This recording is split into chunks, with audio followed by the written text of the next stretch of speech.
Steel SEZ. I'll formally introduce him later. Welcome, sir. Thank you so much for joining. I welcome our other speakers. Thank you. I see Lalit Bokolia, sir, is also connected from us. So, warm welcome, sir, and good afternoon. Thank you so much for joining. Our convener and pillar of this program, Dr. Dheeraj Kumar Singh. Thank you. I also see Professor Satish Kumar Sinha, sir, joining us from Ahmedabad directly. It's an honor to have you, sir, in this August gathering today. Thank you very much. Thank you, my dear colleagues. So once Dheeraj sir is here, so we'll start the program.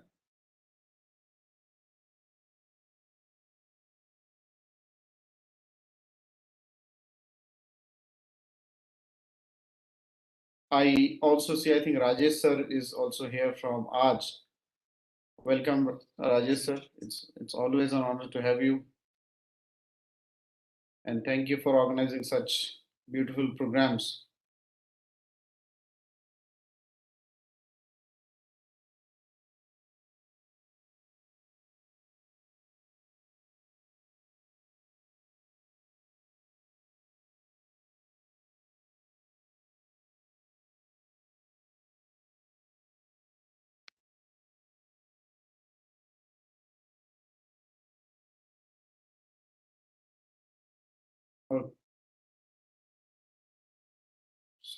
Let me just brief you the agenda before our speakers officially join. Here is the agenda. Here is the speakers we have with us. We will have shortly Dr. Sujit Kumar Bajpayee, Honorable Joint Secretary in Ministry of Environment. We already have in us connected Sri Lalit Bokolia sir, who is the Director and Member Secretary, Coal Mining Sector in Ministry of Environment and Government of India. We have Mr. P.K. Singh Rathorji, who's the Principal General Secretary and Convener of All India Association of Coal Executives, a very dynamic person. We'll hear how he is contributing in this field. I think we'll shortly have Dr. Hishmi Jamil Hussain, who is the Corporate Head Biodiversity and Corporate Sustainability, Environment and Forest Climate Change at Tata Steel. And then we have, I already told Mr. Chittaranjan Mahali sir, who heads the EHS at Tata Steel SEZ in Odisha. And we will shortly have a very dynamic and a veteran in this field, Sri David Pichamuthu sir, who is a 2 times former president of FIMI and has been an instrumental pillar in the field of coal mining and environmental issues. We already have Sri Satish Kumar Sinha sir, who is Associate Vice President, Sustainability at Adani Enterprises, looking after coal and non-coal mining. We will shortly have Sri Amar Agarwal sir. He is the Director at RKTC. So this is the panel we have today, and let me also show the agenda.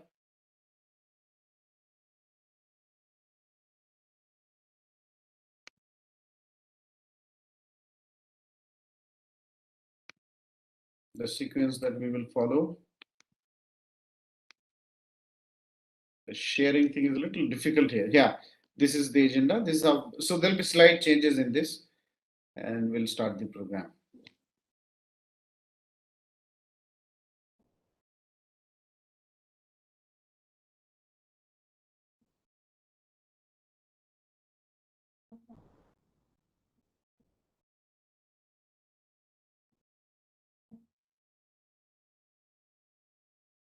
Akram bhai.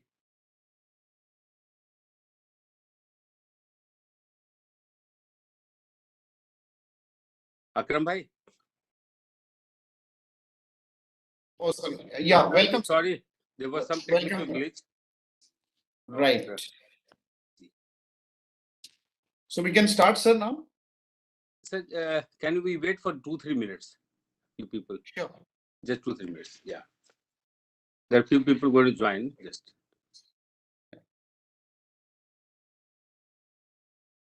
I also see my friend and professor from Malaysia, Professor Khairuddin. Welcome, sir, a veteran academician of Malaysia. And I think he is one of the few professors on earth who loves to seek knowledge than actually sharing it. And he is almost in every platform seeking knowledge. So welcome, sir. It's really amazing to have you. Thank you. Thank you for inviting me.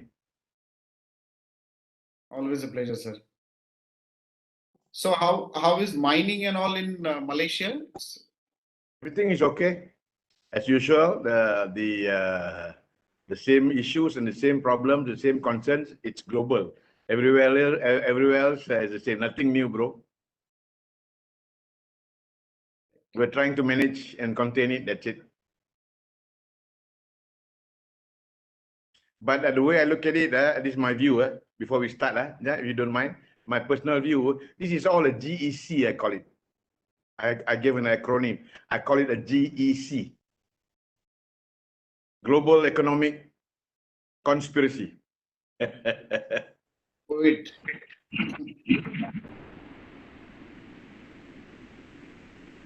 Economy. It's all about the economic benefit. Yeah, that's why I call it GEC. It's all economics, okay? Everything is economics. Yeah. Pharmaceutical industry, healthcare industry, even the doctors. If you have a clinic, if you have no patients coming to your clinic, I don't think you will last for 2 months. Who's going to pay your nurse, right? So, simple. Indeed.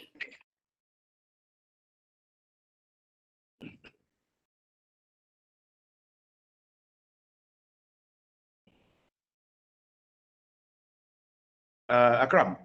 Yeah. Sorry, it's interesting what you're having now, because just on Bloomberg last night, or this morning, I saw Australia is looking seriously into coal. And the Prime Minister has already set the target that no coal by 2050. Very interesting. Yeah, 60% of the power, what they call that we need is still whatever it is, all the plants, you still need to generate it using coal. And I think that's also the same reason why China is reluctant, to what they call bring it down, because they have a lot of coal mines in their place. I'm sure you know that. Yeah.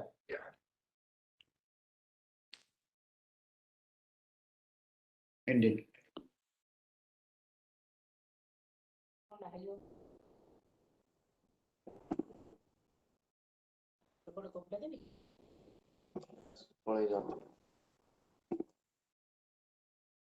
Is Shri P.K. Rathod sir here?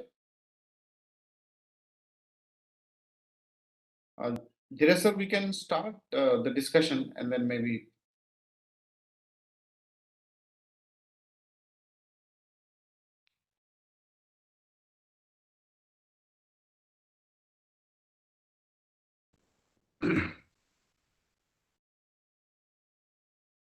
Yeah. We can start now? Yes, we can start, sir. Please. Decline. So, namaskar and a very warm welcome to you all, honorable esteemed guest, alumni fraternity, industrialists, eminent dignitaries, invited guests, and my dear friends. I am Dr. Dheeraj Singh, Managing Director of GRC India and General Secretary of Alumni Association of JNU. Welcomes you all to this national webinar cum training program on coal mining and coal washery sector. I would first of all like to thank the organizers, co-organizers, organizing committee members for organizing this event. My humble thanks to BRICS Chambers of Commerce and Industry, Alumni Association of JNU, GRC India, All India Association of Coal Mining Executives, SEPC, which is Services Export Promotion Council, comes under Ministry of Commerce and Industries, the Policy Times, and all other organizations for their unstinted support in all our endeavors and being readily available for all our initiatives. Today, it gives me immense pleasure to introduce the eminent panel of guests available for discussion and knowledge dissemination on this important topic of the webinar. Dr. Sujit Bajpayee ji is the Joint Secretary, Ministry of Environment, Forest and Climate Change, Government of India. Sri Lalit Bakolia ji, Director and Member Secretary of Coal Mining Sector, Ministry of Environment, Forest, Climate Change. Sri P.K. Bhatia ji, Additional Secretary General, Federation of Indian Mineral Industries, FIMI. Sri P.K. Singh Rathore ji, Principal General Secretary and Convener, All India Association of Coal Executives. Dr. Hismi Jamil Hussain Saab, who is Head Biodiversity, Corporate Sustainability, Environment, Forest, Sustainability, Climate Change, Nature-Based Solutions and Strategy Expert, Tata Steel. Sri Chitranjan Mahali ji, he is Head of EHS, Tata Steel SEZ Limited.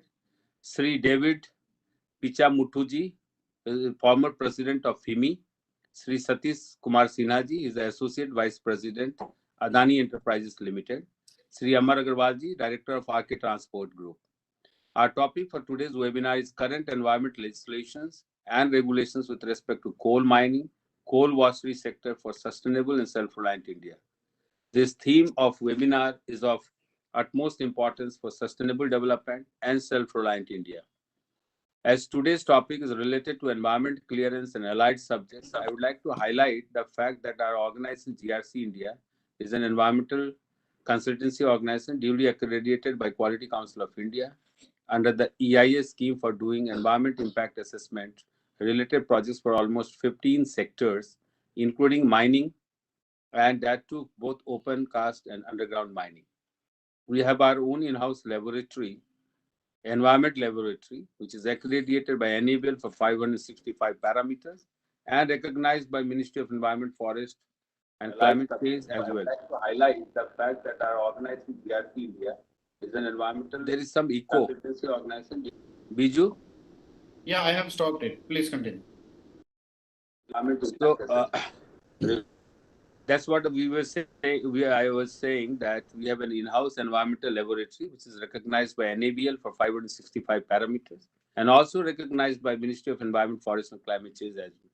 Apart from this, we have the sectoral coordinators and 12 domain area experts who can very well take care of all coal mining related projects.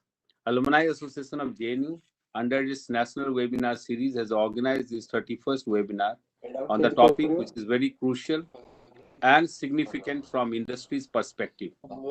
Such webinars are organized to disseminate the ideas, concepts for all stakeholders associated. Using this platform, they can share their valuable experience with us that can enlighten all of us to think about the way forward. Similarly, GRC India has also taken a small initiative by introducing an online web portal called Green Tip, which has been developed to handhold industries and make them aware of the latest notifications, circulars, office memorandums, etc. related to environment. Green Tip, which is also called Technical Interactive Platform, Green Technical Interactive Platform, where one can ask query related to environment clearance, EIA, consent to establish, consent to operate, and other statutory requirements, or any other related topic, and the expert team associated with GRC India will promptly answer to those queries and guide the industry persons in the right direction. Another tool to handle environment compliances has also been developed, which is called Green ERP. And both these tools will assist the industries in catering to the environmental norms and requirements. I would like to thank each and every member present today for this webinar. And believe me, this is just the beginning, and we have the sky as the limit. We all require your guidance and blessings to take this journey forward. Now, I would like to end and would like to give an assurance that all our stakeholders, that we as an organization are always available for your complete handholding so that our country can grow manifold and become self-reliant. Now, I will hand over to Akram Haq Saab, the moderator of this program, who will take this forward from now on. Thank you, Jain. Thank you, and Jain sir. Thank you so much for the welcome remarks and being the whole and soul of organizing this series of programs that we are doing together. And to benefit and handhold the industry. I again welcome everyone to join us in this important program. And thank you, David, sir. Also, you had some difficulty to join. Welcome. So is Rajesh sir here around? So may I request now, if he is here, Rajesh sir to deliver the presidential address, the president of ARCH.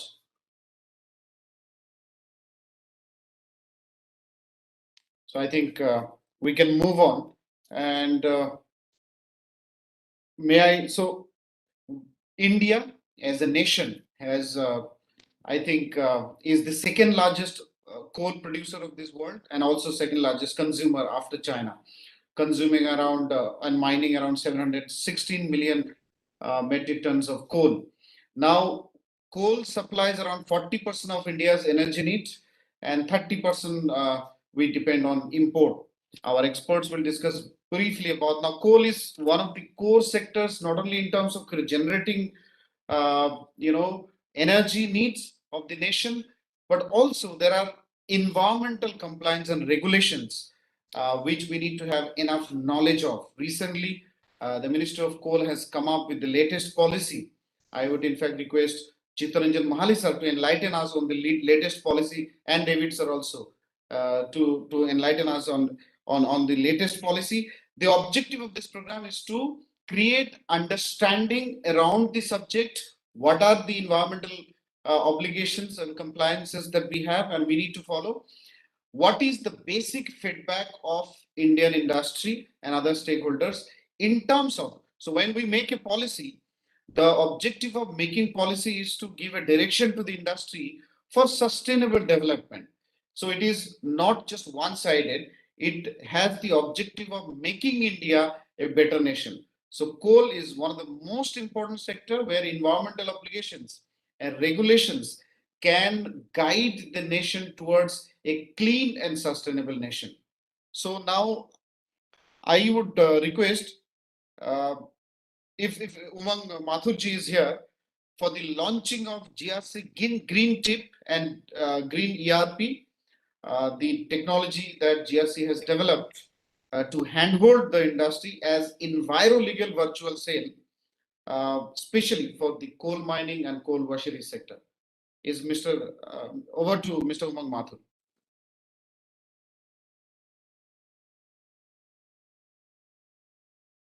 Umang sir, are you there? Yes, I'm there. Yeah, so we can go ahead and launch the program, sir. Okay, just a second.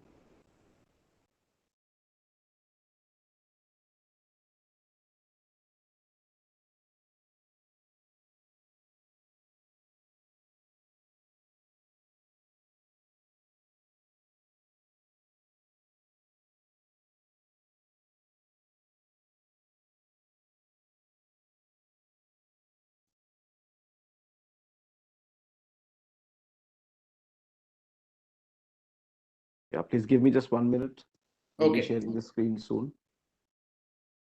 Sure. I'll ask Biju to share the screen just for a moment.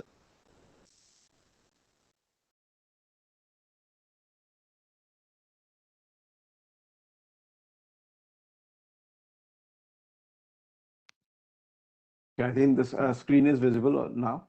Yeah, everybody? We can see that. Okay. Good evening, everyone. My name is Umang Mathur, and I represent Grassroots Research and Creations. And today, on the occasion of this webinar, we'll be launching one of our tools, which is called GRC Green Tip. It's a technical interactive platform, specially made to handhold our stakeholders. And through this particular portal, the major two aspects is firstly, our stakeholders can raise queries and questions related to environment, EIA, consent to establish, consent to operate, green building, or any related queries. And it is not meant for only particular sectors, mining sector, it will cater construction sector, any sector. So any questions our stakeholders are having related to any objections or rules and regulations or any guidelines related to any sector, they are most welcome to log into this particular portal called Green Tip. The website is grcgreentip.com. And we are actually launching this particular thing on this occasion of this webinar. So this is our green tip portal, wherein you can see the description about what this portal is all about. And there is a window already given where you can post your query after you subscribe yourself. So first, every user has to like subscribe themselves as signing up, and then they are eligible to share and raise any queries if they are having. With this portal, the second objective of ours is that we will be, as an organization, we will be sharing all the office memorandums, the circulars, the guidelines, or any environmental laws, regulatory related, any notification that comes up. We'll be sharing that with all our stakeholders so that they also are abreast about all the latest norms and regulations about the mining sector or the other industries which are there. So this portal we are launching. So I think this is a good initiative, and everybody can utilize this. So we hope that this particular portal will definitely assist us, all our stakeholders in handholding. So thank you so much. Thank you. Thank you so much, Mr. Umang Mathur. Now I invite Mr. Shri, our co-organizer, Shri P.K. Singh Rathore Sahab, who is the Principal General Secretary and Convener of All India Association of Coal Executives. Namaskar. I am P.K. Singh Rathore, Principal General Secretary, All India Association of Coal Executives. This is an unique association of coal mining executives. And this association consists of members from working executives as well as retired executives. And we are having members from ex-directors, CMDs of coal industry, public sector coal industry, Coal India and Singareni Company. And we are serving to the society in the way the people want. So I am very much thankful to Policy Times, Sri Akramji and Sri Dheeraj Kumar Singh, who is co-organization of this function, this webinar, who is also having his work in the field of environmental consultancy, and he represents Alumni Association of GNU. Dear distinguished guests, participants, let us go to the background when the coal mining was started in India. In 1770, the coal mining started in Raniganj coalfield of West Bengal. And with modest start, now India is producing more than 700 million tons of coal. And it is meeting the 54% requirement of energy need in our country. As we grew, coal demand increased. After World War II, there was much demand of coal, and we started shifting from manual to mechanized coal production. Earlier, coal mining in India was done manually when loader used to load coal in tubs, a small 1-ton capacity rail wagon, which was being run in underground mines. And loader used to load coal in a 10 wagon, and it used to be brought to the surface for transportation to the power plants. But as the coal demand grew, Coal India and Singareni Company and other private coal mining companies started mass production by introducing heavy earth machineries like drag line, shovel, dumper, drill. So you will be surprised to know that in our country, India, we are using 240-ton dumpers, which carries overburden to other place, dump yard by excavating the overburden. The overburden is the soil which lies above the coal seam. And we are using 42 cubic meter dumpers in Gebra and Dipka Kusmunda coal mines of SECL. And it is the largest capacity shovel to extract coal. So I'm not going in technical details, more details about machinery. Let us concentrate on the topic: mining legislation, environmental legislation concerning coal mining. So earlier the coal mining was being done manually, but in 1973, Coal Mines Nationalization Act came, and the mining sector was brought into the control of the central government. And in 1975, Coal India was formed. It was given mandate to extract coal and supply to the thermal power plants, steel industry, like that. So with 8 companies, subsidiary companies, 7 producing company and 1 consultancy company, CMPDI, it is serving the nation. Then again in 1976, for steel production, then needed captive plant, captive coal mine, so it was given. And in 1993, for meeting the coal demand, Government of India also allowed private companies to produce coal and use for captive purpose. But in 1993, when the private companies were allotted coal blocks, then again, and I'm not going in detail, the coal block 204 coal blocks were cancelled by Supreme Court, and then it is in auction. And on 9th and 10th of this, 2 days back, some 10 coal blocks had been put on auction, and it has been given to Mahanad and Jindal Steel Power Coal Limited, Assam Mineral Development Corporation Limited, and like that. So as far as environmental legislation is concerned, in 2014, there was ordinance passed in which it was stated that the coal containing more than 40%, 34% of ash will not be transported to coal power plants, which is beyond 500 kilometers from the mine where coal is produced. So 34% coal ash, it was allowed. Below 34%, it will not be transported. And in that case, impetus was given for establishing, installing CHP, coal washery. And as of now, more than 60 coal washery is working. Out of that, 15 is from Coal India, and other from private companies, Aryan, Adani, Jindal, they are doing. But recently, in 2020, last year, 2020, this position was again undid, and now the thermal power plants have been allowed to use the coal having more than 34% of ash. What happened? During coal washing, coal rejects were generated, and which was localized. So it created pollution in the coal mining areas where coal production was done. Already there was pollution, and this coal rejects were also having some calorific value, and stacking was problem. When coal washing, as you know, some technical person is there. Coal washing needs power. Coal washing needs water. So slurry, it was it flow to the local river or nala, and so contaminated the water.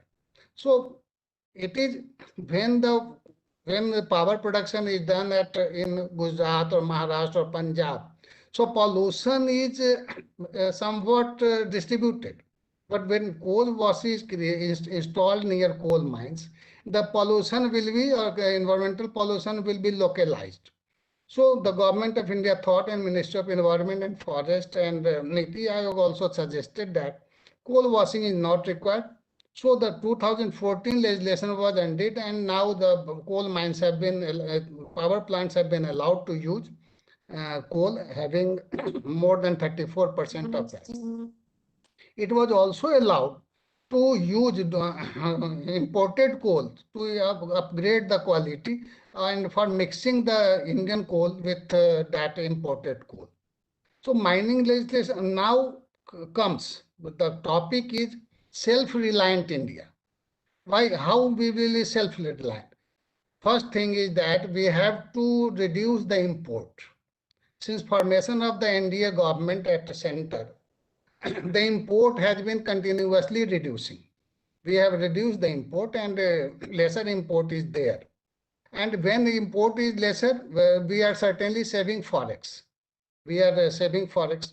So this can be used in development, regional development of our country. As you know, we are constituting about 18% of population of the world. But you will be surprised to know that we are just using 1/4 of world average. The power plus other people, other countries are using. We are at the 25% of our consumption is there. So India, if India needs growth, as it is projected that 8 to 8.5% growth will be there in 2022-23.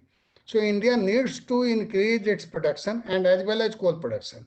As some person from Malaysia or some other country, I'm not just recalling the name, he told that what will be the future of coal. Mind it, our participants, I want to clear that India is having coal reserve for another 140 years, and it will be continuing to be supplied. Although climatic, we are party to the Paris conference, Stockholm conference, and Brazil conference, Rio de Janeiro conference. So we are certainly reducing the use of fossil fuel. But as of now, we are not in position to generate as much as renewable energy that is needed. So India has to grow. India is to use 18%, 11% of world average of coal energy need, and we are at 6%.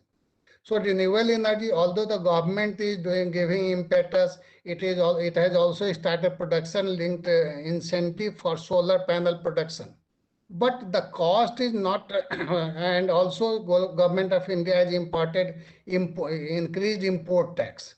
So the material imported solar panel will be somewhat, it will be costlier more. So India will be producing solar panel, and we will certainly increase. Our ambitious target is to become net zero company, net zero country. So certainly solar energy will be another option. But as of now, as the population is growing, as the industry is growing, as the demand is growing, coal will continue to do.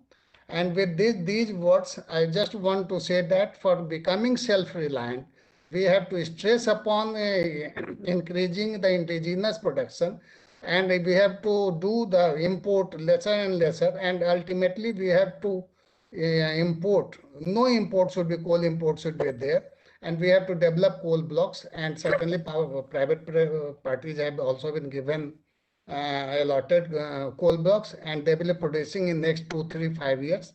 So we will become self-reliant. With these words, I am again thanking Policy Times, Alumni Association of JNU, CPEC, and Green India, and other organizations, which is doing a very good work by organizing this seminar training program. And this training program will go a long way in enabling the participants to understand the mining legislations, environmental legislation concerning coal mining, coal washing, and others. So thank you very well. Thank you very much. Thank you. Thank you so much, Mr. Sri Rathod, sir, for your very comprehensive, presentation, starting from coal, the historical background that you took us through. I will quickly move towards our next speaker, Mr. David Pichamuthu, sir, who graduated from IIT Dhanbad, then worked for 24 years in Collieries in Tata Steel, rising to the various senior posts, then worked for around a decade, 10 years as managing director of Almora Magnesite, Uttarakhand. And then he was also 2 times president of FIMI, a very important association in this domain. And then also a fellow of Institute of Engineers. Sir, over to you for your elaborative remarks on this subject. Sir, you have to unmute.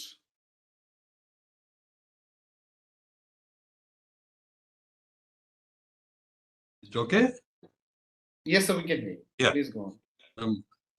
Thanks to Mr. Huck and all the other organizers, and my greetings to all the participants in this webinar. I would like to focus less on the actual data or the legislation and try to give an overall picture in which direction I think, in my opinion, we should be moving. As our distinguished speaker earlier said, coal is a very important thing for our energy, and it is at the moment the most important element.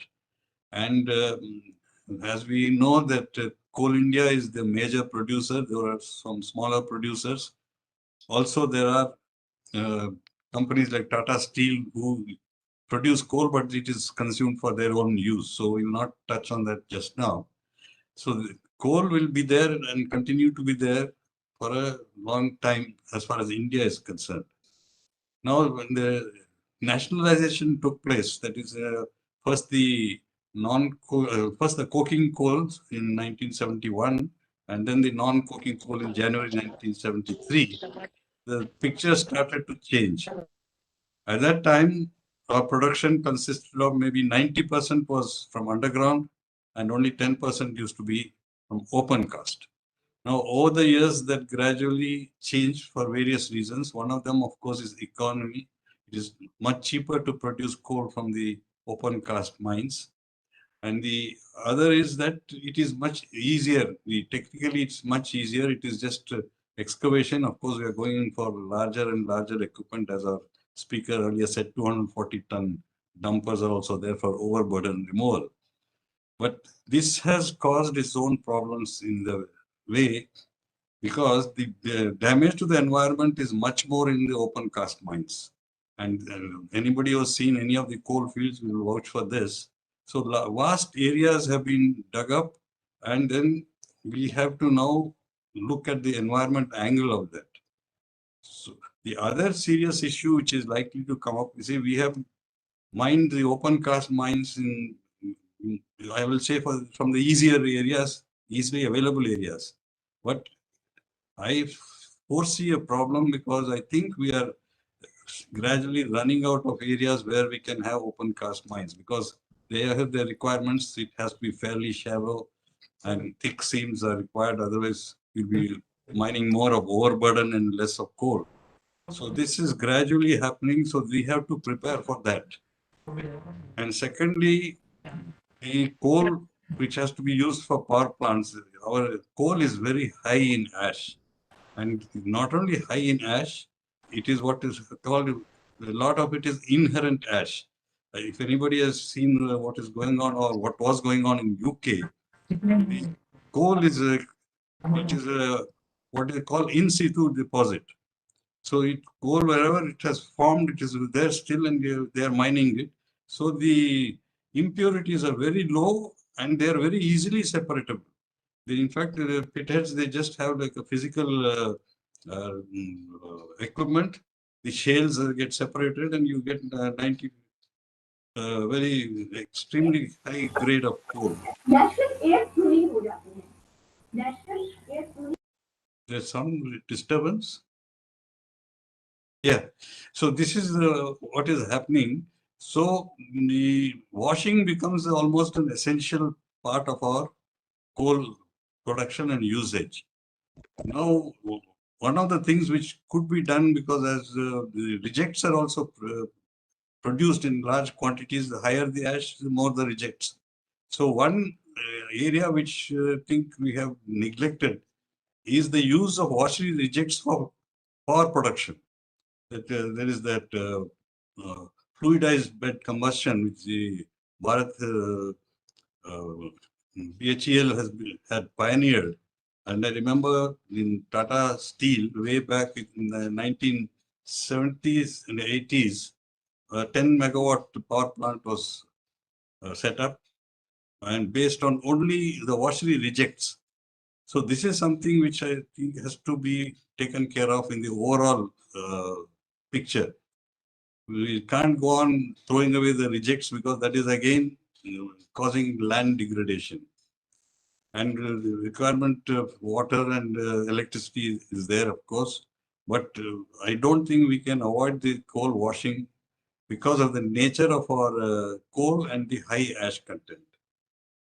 Then the renewable part of it, we have to now think about the environment has to be a holistic picture you have to take that because we depend on coal, but now gradually the renewable energy is taking front seat, in which solar power is one of the major things. The other thing where we are again not giving much attention, which will have a major impact on environment, is the burning of these residues from the fields.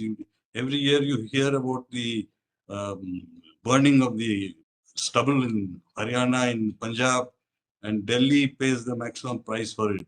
I think one of the most polluted cities in the world is Delhi, and quite a lot of it is blamed on this burning of the stubble.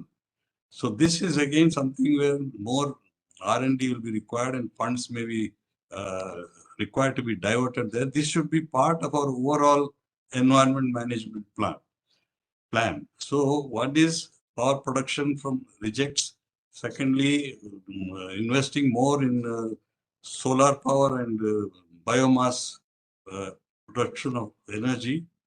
And the solar, the problem, of course, as you know, for the solar cells, we are depending on imports from China. Now, this is again something which the Ministry of Mines, Ministry of Environment should get together and see that our exploration and production of minerals, particularly the rare earth elements and others which are required for these solar panels. So this should be given priority.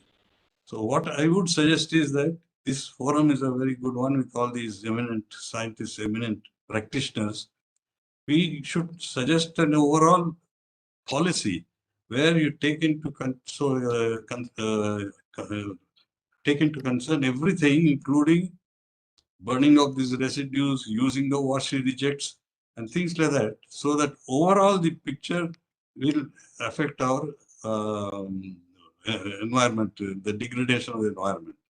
And secondly, I think, as I mentioned, since we are running short of places to mine open cast coal, gradually we'll have to now go back to our underground mines, which are, of course, the coal will be costlier, but it's a trade-off. You have to pay something to achieve the goals for the environment management. So these are just a few points I thought I will place before this August audience, and we can take it forward from there. Thank you. Thank you. Thank you so much, sir, for briefly again taking taking us towards this area of discussion. Now, may I request our next speaker, very important Shri Chittaranjan Mahali, sir, who heads the EHS at Tata Steel SEZ in Odisha. Let me just say a few words about Mahali, sir.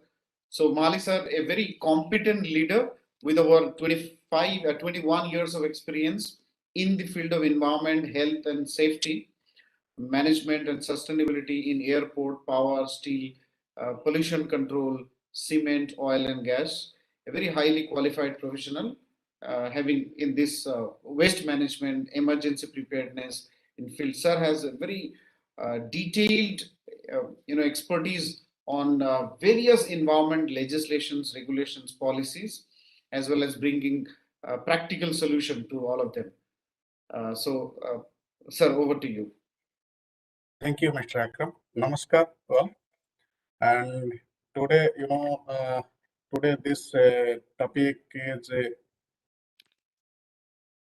current environment legislation and regulation with respect to the coal mines and coal washery sector for the sustainability and self-reliance in India. Mainly, the coal is the very vital mineral, the mineral for the modern development of the modern world. Everybody, when every system is going on without power, we cannot sustain. That means basically now the major source of this power is the coal. Now we are going to recent development of the recent review of 2021 December. The Ministry of Coal is India review. Just short time I can explain what are the main major recently changes in the coal mine sector.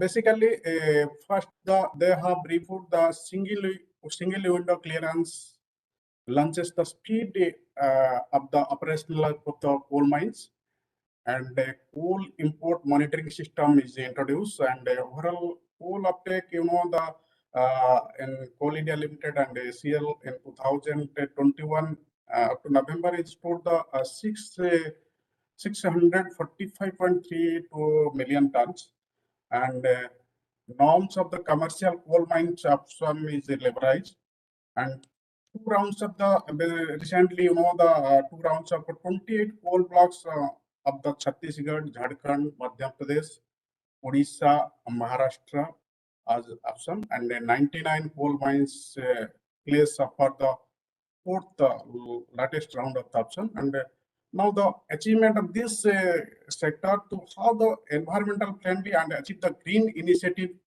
have taken. Mainly the policy, recent policy in recently in month of December 27, I think it is passed. The basically the Colliery Control Amendment Rule 2021.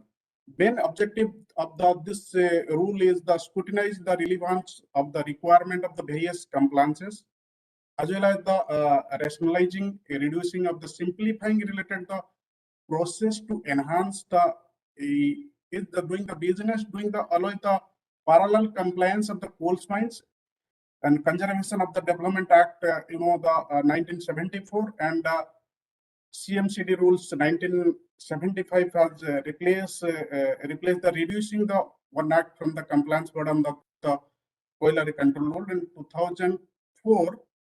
Have been the amendment, the Colliery Control Amendment Rule is 2021, which is basically notified the public in Gazette notification of the dated 9 August 2021. These are the Colliery Control Amendment Rule and Mineral Concession Amendment Rule 2021, also Mines and Mineral Development Amendment Act 2021, and it is mainly the it is amendment in the MMDR Act 1957, the Mineral Concession Amendment Rule 1960, and this is as per the Gazette notification, which has notified in the Gazette notification, in the 1st December 2000, 1st October 2021. Basically, this rule is MCR rules 1960. The mining lease of the coal or the lignite is now the generated the government company by the corporation by the 50 years, with the granting with the MCR reforms, and this basically this granted for the which the mines are the demand to granted 50 years till 31st March 2030. Whichever the latter, the state government empowered to the extend the mining lease for the period of the 20 years. सूर्याला शेजारच्या मशीनवर बसव आणि programme करते तो C++. हे म्हणू ती bottle घेऊन जाय. Sorry, some disturbance is going. Okay. Mainly, these are the focusing this amendment will. What are the main launching this type of rule? Recent amendment by the launching of what is the single in launching of the. These are the rule as a reform. It is we can discuss the rule wise. What are the main benefit of this recently amendment? The launching of single window clearance. Union government, launched the single window clearance, the portal. And January 2021, the coal sector to speed operational of the coal mines, and it is unified for platform to facilitate the grant of the clearance and approval of the required for the starting of the new coal mines. And setting up the second is the what are the main second the setting up coal import monitoring system. You know there is a sustainable substantive log of the DGCI providing the import data, and consolidated import data made the available in DGCI after the lag of 2.5 months, while the discrediting the data is only after the 3 months. That is a decision to reducing these things, and therefore the whole import monitoring system has been created jointly with the help of ministry and the commerce and industry. And basically next the policy, the commercial, what are the policy is become in force, the commercial of the coal mines already referred. Basically, in this scenario, that is so far the 28 coal blocks has been auctioned in the state of the Chhattisgarh, Jharkhand, Madhya Pradesh, Maharashtra, and Odisha. And to estimate the benefit of the auctioner of coal of the state as well as the centers. This is the recently the Chhattisgarh have the 5 coal mines the auction, and the Jharkhand is 8, Madhya Pradesh is 8, Maharashtra is 4, and Odisha is 3. Total 28 coal mines has been auctioned. And in second round of the auction, commercial mining of the 11 block of the single bid has been decided, and third round, that is auction in the 88 coal mines has been offered to the auction, and Union Minister of the Coals and Parliamentary Affairs, Mr. Prahlad Joshi, launched the fourth latest tranche of the auction of the 99 coal mines, including the 24 new mines in 16 December 2024. What I am telling this, what are how many the mines is there, how many auction is there. After this successful auction of the 28 coal mines, the first 2 trains upon the received the 53 bids of the 20 coal mines, and as per the MMDC Act. And basically in this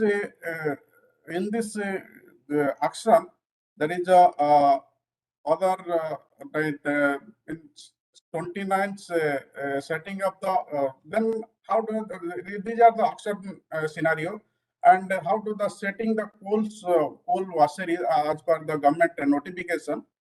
Then the government plan to increase mainly the supply of the wash coal to the steel sector, like the 3 to 15 metric million tons of the for the cooking coal washery have already commissioned, and the 3 cooking coal washery is under the construction and has been issued, and total 9 numbers of the coal washery which is under the pipeline. Out of the total 9 cooking coal washery is there. 2 cooking coal washery constructed in operational, and 4 under the construction, and LOI of the issued of the 2 washery. 1 tender and bid has been passed, and basically in this and 3 more cooking coal washery in the second phase level. And in this level, what are the conclusion, the decision? I just discussed. It is a part of the environmental, how what is the basic background, and basically what are in this, how to sustainable development this cell. Government have decided this how to sustainable this environmental sustainable this development of the cell by the sustainable of the coal mining sectors created by the Ministry of the Coal as well as the public sector units to promote the adoption of better environmental management practice in the coal mines, thereby providing the better environment to the people working and residing nearby the area to improve the overall image of the coal sector of the country. They have taken the green initiative activity, the social environmental responsibility, and the green initiative activity undertaken by the government. They have initiated, and improve the public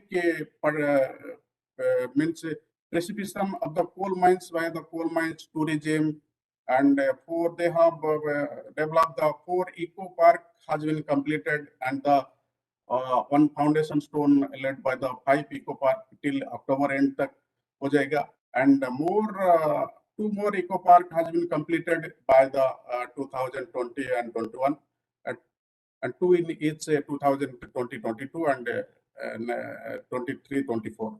And this next initiative, they have taken the bio reclamation of the mines out area for the plantation in the free area in the around of the coal mines, and the cumulative achievement of the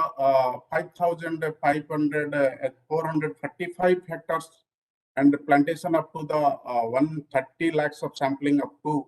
These are the planning stage by the, they have already this completed that October 2021 against the target of the 5,400 hectares and the 130 lakhs of the plant 2020-22, and the supply of the mine waters to the domestic use, the utilization of mine water for the potable and the irrigation purpose, and the green initiative has been taken by the government, and the successful launch the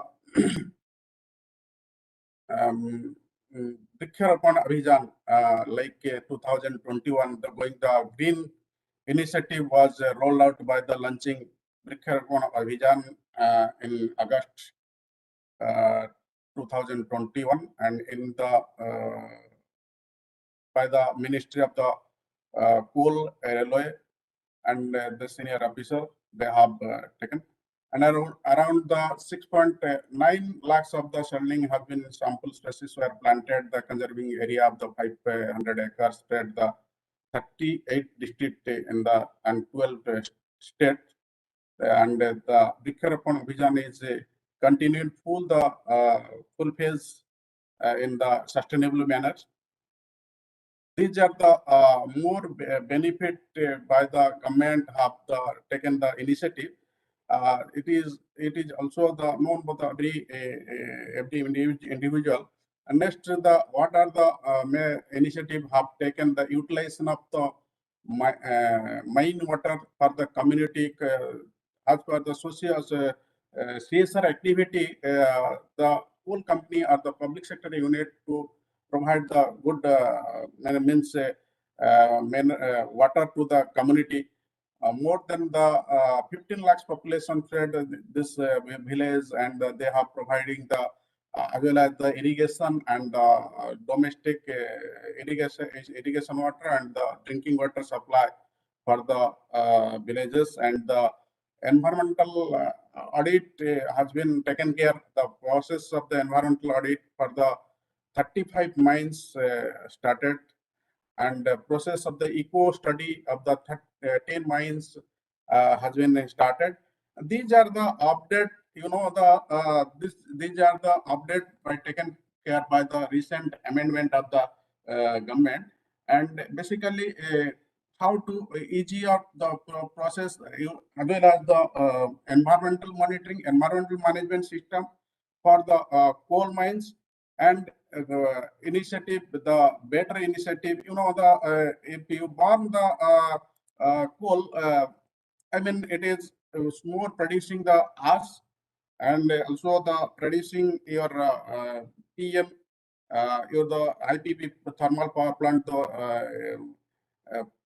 the PM level to government of India, Ministry of Forest and Environment is now on the purpose of the FGD is compulsory for the all the thermal power plant which is producing the power, and the also the you reducing the NOx and SOx level to the atmosphere. And these are the major initiative by the government as well as the industrial sector, the project proponent or the industrial sector to initiate what are the our we are producing. We can minimize the pollution level and the sustainable manner, and take care of our environment. This is the major initiative. If you taken, then our environmental is the pollution free, and also the green hats for our system. That's all. This is a very last time. Then thank you all. Thank you, Mr. Akram, to give the opportunity to speak about this forum. Thank you. Thank you so much, Mahali sir. This was really very elaborative coming from Tata Steel SEZ. Now we will move on to Adani and then we'll come back to Tata again, just for some break.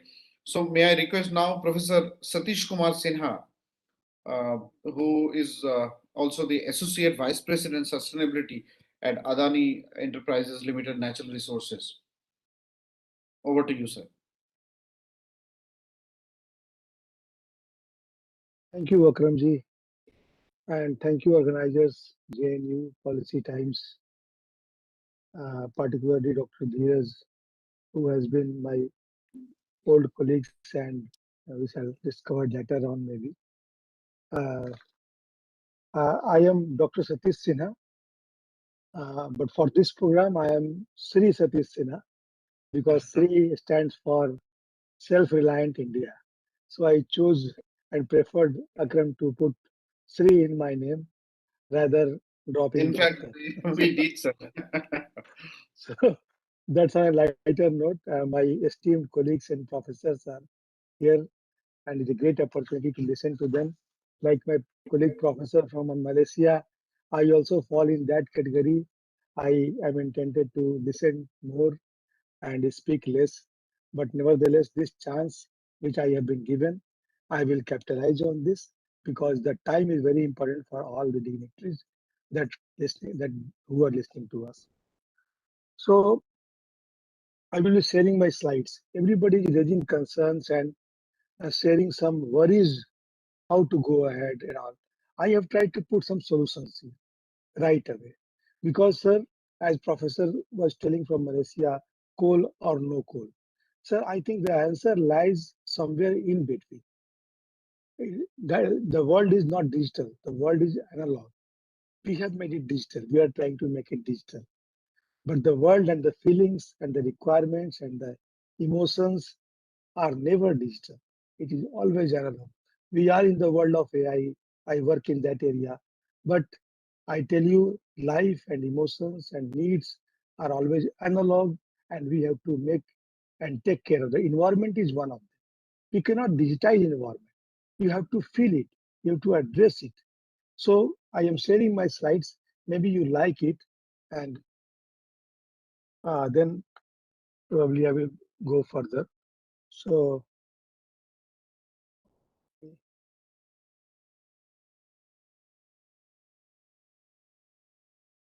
let me go through that. It is just you Yeah. click share below, sir. At the bottom, there is a share option. And Did then you get it? Yeah. Did you get that?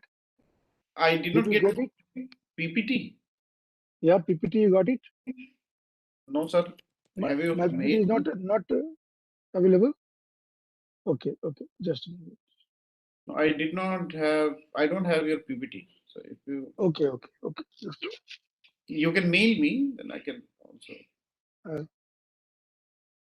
Or it's very easy to PPT. share. You just at the Yeah, I'm bottom. just doing it. No issues. No issues. Please do that. Yeah. But the meanwhile, I just You can continue continue. my talk.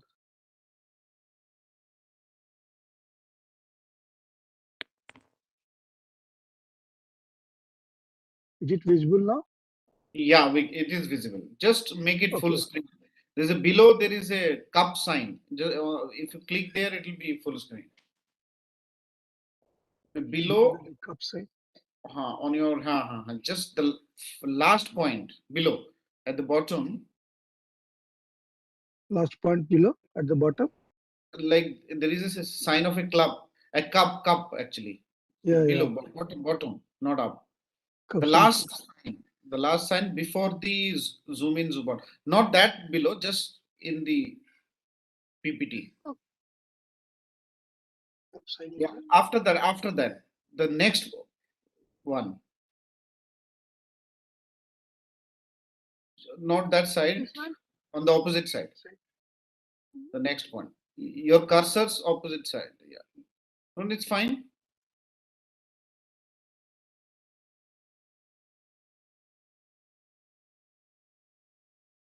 You can see a cup sign after that percentage thing. The zoom in and zoom out, no? On your left. That is right. The left thing. That's one. Click that. No. That the opposite side of that, sir. The opposite side of 85%. Yes. The first. After that. No. Don't do that. Oh, this one. Yes. Is it okay now? Yeah, we can see. Please go on, sir. All right. That's why I was telling, the world is not digital. The world is analog, you see. So this is the mission of our company, which I am serving, Adani Growth with Goodness. And this statement of theirs inspired me. And uh, I came from IIT Dhanbad to this place 1 year back and heading this sustainability department and trying to put my pie, whatever the society has invested in me so far 30 years in the industry and academia. I'm trying to give back as a head of sustainability. And so India is a mineral-rich country, and particularly coal is especially bountiful in this country. And we have vast opportunity to grow. So, but the thing is, either we stop mining or we continue mining in the same manner, that is not going to solve. The answer lies in sustainable mining. And sustainable mining, we shall show you some of the roadmap, how we are trying to achieve, because sustainability comes not only about being economic viability, it should also be ecological viability, and it should also be necessarily social viability. So that we have worked out. So these are some compliances for different acts. I will not go into that. EP Act and Water Act, which began from UNCHE 1972. Then we came into the beginning of control and command kind of thing. Then Air Act 1981, Forest Conservation Act in 1980 came, and I've written a word called accounting for ecosystems. We have to search for opportunities, that where we are finding some opportunities to capitalize, to contribute, and to tell the world that here lies the opportunity. It's not forest obligations are mere a liability onto us. There is an opportunity. We can give back better forest, better ecosystems, if because we are handling with 3,000 hectares of land, 5,000 hectares of land in open cast mining, as you know. Somebody was telling open cast mining is very costly. True, but underground mining economically is truly not becoming viable in the first place. So people are shifting to open cast mining, and because open cast, we don't have any system of accounting of externality benefits and the wildlife losses. So we are very happy with the situation. Actually, the person is true that open cast mining is rather more costly, but we are not accounting for that. On the other hand, also we can contribute the ecosystems. Why not? If we have taken some open forest and we are planting very good kind of the biodiversity, bringing in flora, fauna, we are contributing to the ecosystem. Let us take it that way. There lies the answer actually. We have Indian Forest Act made by Britishers. If you go through the provisions of that, there is something which really prevents to enter into forest, and the purpose was to, that was their purpose. We can customize it for our benefit, preventing the ethnic attributes of the forest, and at the same time allowing it for the. But we have got Forest Rights Act also in the place nowadays. Then when we are coming to mining, so plenty of us, we are mining engineers, so we have devoted our lifetime in studying Mines Act and subordinate lessons called CMR Mines Rules. All these, what I am telling is, you have the laws abiding is minimum there, and that is for your own benefit. My first slide says that it is a financially lucrative proposition if you really abide by that. Otherwise, if something goes wrong, you pay 10 times of that. Had you been following that, that would have been easier proposition. But in the absence of patience, you say, or whatever, we take the shortcuts, and it is easier said than done. However, we have seen in the industry, but it is always now. I think I have grayed my hairs. I can really recommend that there is no point being impatient. You better follow it. The environmental laws are really, really financially rewarding for you. If you save coal, Washery, water getting into the river, you are saving your coal dust also and saving the river also. So let us move forward. There are plenty of laws, LARR 2013, CBA 1957 for government companies, but for coal gasification and coal to oil, government is also thinking of allowing CBA to private entrepreneurs. You see, the progressive government is thinking about you. Now it is our turn to capitalize on those opportunities which they are giving from the distance. CSR, everybody is doing some CSR for some sake. Don't go for publicity. You just quantify the benefits you have made to the externalities. How many startups you have brought in? How many, entrepreneurs you have brought in? How many skill building you have done it? The country is absolutely devoid of these skills. We are producing +2, BA, MA, MSc, and creating a liability to the government and for asking for jobs, including people like us also. What we have been. We have been just a BTech holder and asking for jobs. But now we see that there is an opportunity that we can create in the name of CSR. In our time, there was no CSR. Then it was called CD, community development, something of hand pump and some schools here and there. Nowadays, it is a structure program. So social entrepreneurship, social engineering, and accounting. I am very much after that, since I am now with a you can Adani Enterprises, and you have to convert things into tangible returns also.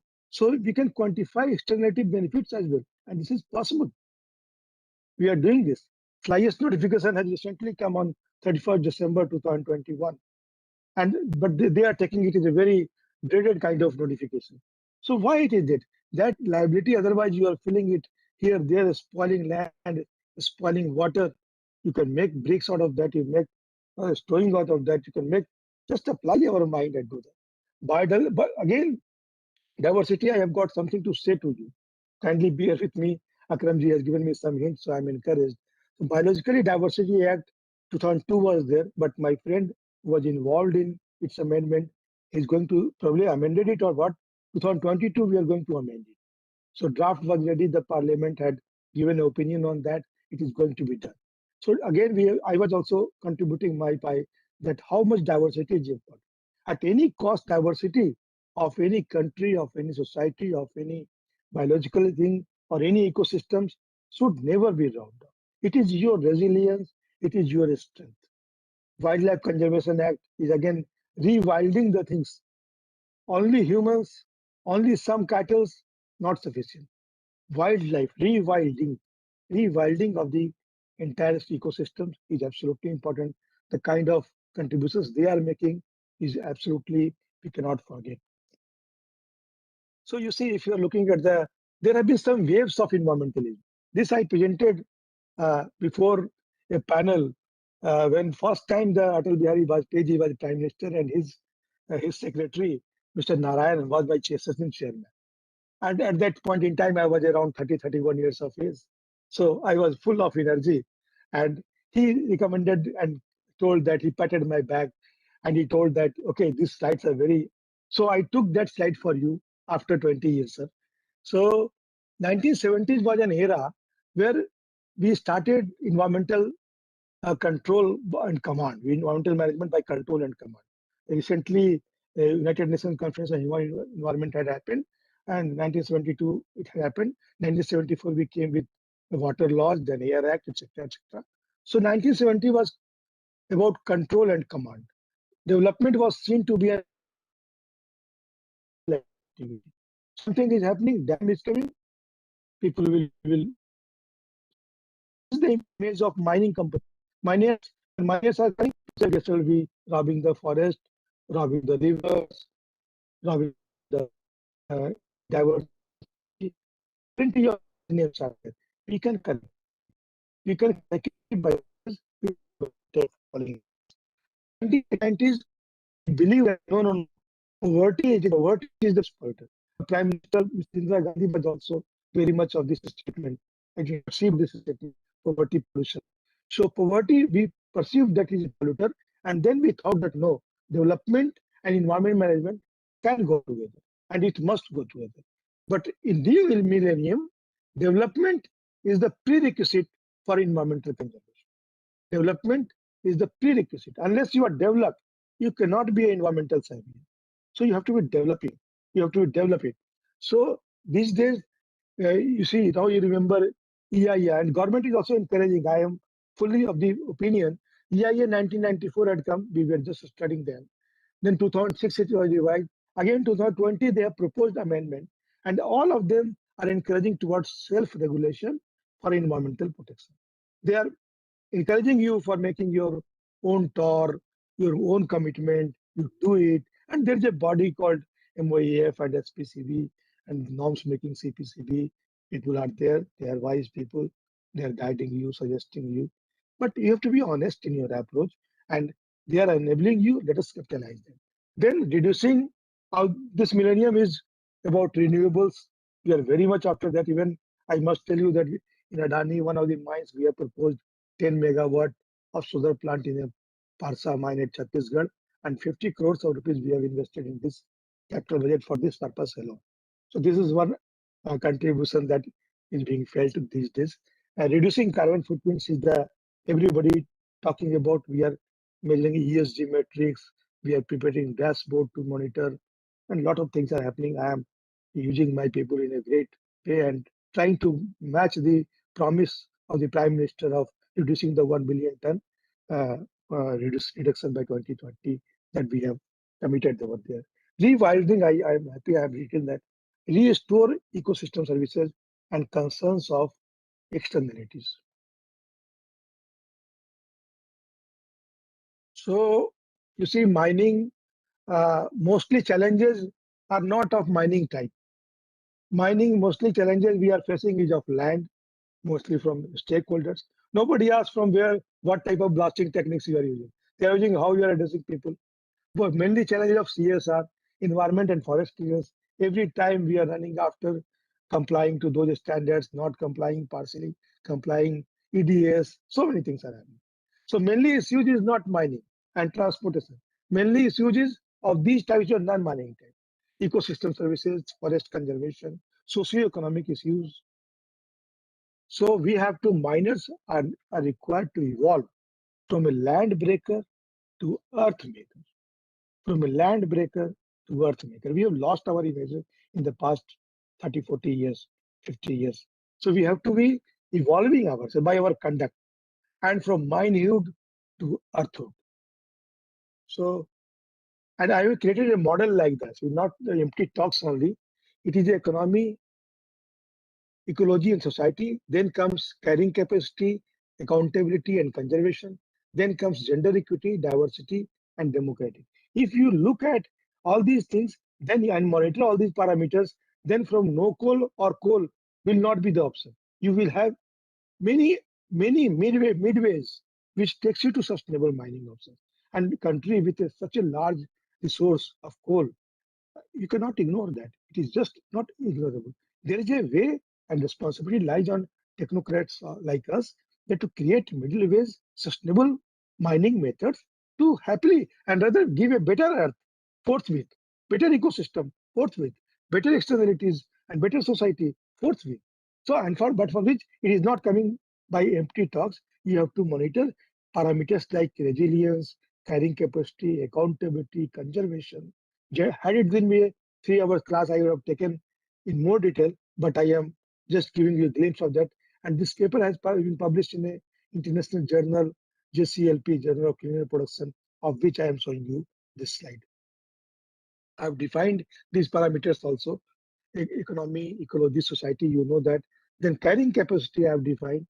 Conservation is a one word which we have not understood so. Conservation is consumed with care. And we have not really done conservation. We are only consuming, but with no care. So there is not conservation. Entire Jharia fire is because of lack of understanding of this conservation. My PhD is on that, so I can tell you. So accountability, you have to be accountable for your actions and the resources that have been accounted with us. Likewise, democratic, gender equity, very important dimensions of sustainability. Women and sustainable development and sustainability, etc. Diversity is the essence of any resilience, any system's resilience. And you see one recent thing which I have learned, that nature is diverse, and you need to, and we miners, we need to encourage diversity for achieving sustainability. As a process engineer, what we do, we capture feature, we capture pattern, and we try to minimize variations, standard deviation and minimize deviation, Six Sigma, etc. So, but nature is something which is asking for something else. They are asking for promoting the diversity. So it is not about always minimizing variations and achieving something good. Nature, mining, that's what I was telling in the beginning, that it is not that simple. It is not digital. It is analog. Life is analog. Nature is analog. Mining is analog. So you have to sometimes encourage variation, and most of the time in mining cases. And we are very much with AI, deep learning, quantum computing. I'm very hopeful about quantum computing, that if we can find some sources for nature like that. So sustainable practices, let us come to the ground back. A blast-free mine is my desire. Dumper-free, bulk material handling is my desire, and we are trying to get it done. In one of a new mine, I am proposing that. Nanotechnologies, advanced grade classification and separations, very smart mining we need to do. Green hydrogen and biofuel, etc. We are trying automation. Full of automation possibilities are there. All the dangerous and all the dirty jobs can be done by robotics, IoT, and all this. Who is preventing us to do it? And with so many IITs, 23, 24 IITs, NITs, IIS here, who is stopping us? Miners, every day we are generating data. If the face moves, we generate data. But we are not behaving as a data company. We can be a very major data company. One of my book chapter is coming in Rajiv Malhotra's book, AI for Prediction in Mining. That chapter is contributed by me. So there I have written how AI can make you a predictor. Earlier, mining was considered to be a hazardous profession. Now you have reworded it, mining as a predictive industry by using data analysis, artificial intelligence, deep learning techniques, etc. So miners to earth entrepreneurs is my word. Social entrepreneurship, mined out land into which I'm not getting the screen, into agricultural land, golf ground, water bodies, carbon sink, adventure tourism. You see, in Uttarakhand, what we did, there's like that, and then minimizing carbon footprints, maximizing handprints, that is about social contributions. CSR is of two types, comparative advantage defying and comparative advantage following. If you do with the need assessment, you make schools in a younger villages, that is the comparative advantage following, that will be sustainable. And if you make a schools for 50 years villagers, then it will be defined, it will not sustainable. So like that, we have put some thoughts and hope that, and I have also made a kind of graph for you, 3 dimensions of triangular ecology, economy, and society. If you make a balance, the area will be just, it should be balanced, this and this, ecology, economy, and society, and the resultant area should be coming to 0. If it is 0, then it is sustainable. If it is bigger area, it is unsustainable. So yes, these are some thoughts I'm telling, that details can be shared with you, but answer lies in sustainable mining, because India is a very mineral-rich country. We can apply to coal, non-coal. It is a gift to the nation by the Almighty. Let us capitalize this. Let us benefit the community also, and let us benefit the economy also. Thank you very much. There may be no future without mining, but there will be no mining without caring about our future. This is a statement from the violet.com, and with this I close it. Thank you, GRC and JNU and Akramji and Dr. Dinesh. Thank you. Thank you so much, Dr. Sinha, for the very elaborative presentation, and very nice actually. putting up all the acts together and made it a very nice presentation. Now we have a very important, before I invite actually our next speaker, Dr. Hishmi Hussain, I have a very important speaker, a policymaker of this country, Sri Munna Shah sir, who is the Honorable Joint Director, who has extensive experience and work in the field of government as well as industry. Sir is some of the lucky people of the country who having equal exposure to both. Sir is currently working after the environmental clearance for coal mining, thermal, hydro, river valley projects in IA division of the ministry. Sir has worked with Tata Steel before as member, and then also with Reliance, two of the largest companies of this country. So over to Munna sir has been also extensively contributing in the field of bringing new technological solutions and now at the policy level. So over to you, sir. Kindly share your keynote remarks. Thank you, Akramji. Thank you, Dr. Dheeraj, for inviting me. It's good to gather here on my subject, and it's better to hear some of the good, wise words from the big corporate houses like Tata and Adani, and that too on the front of environment. Anyway, they're good people and they're good work. They're good workhorse to work on the environment front as well as the mining area. So we can see your son is disturbing you there. Yes, that's right. Absolutely fine, sir. So I work in the area of coal mining, as introduced by Mr. Akram. That I have been looking after this coal mining sector from last 3 years, and I had an opportunity to meet this few people from Coal India. I have an opportunity to meet many of the person from Coal India people who work on the front of the mining and having practical experiences. And being in the side of regulatory front, we have to see their domain also, that where they lack and where they can contribute ourselves in the field of mining.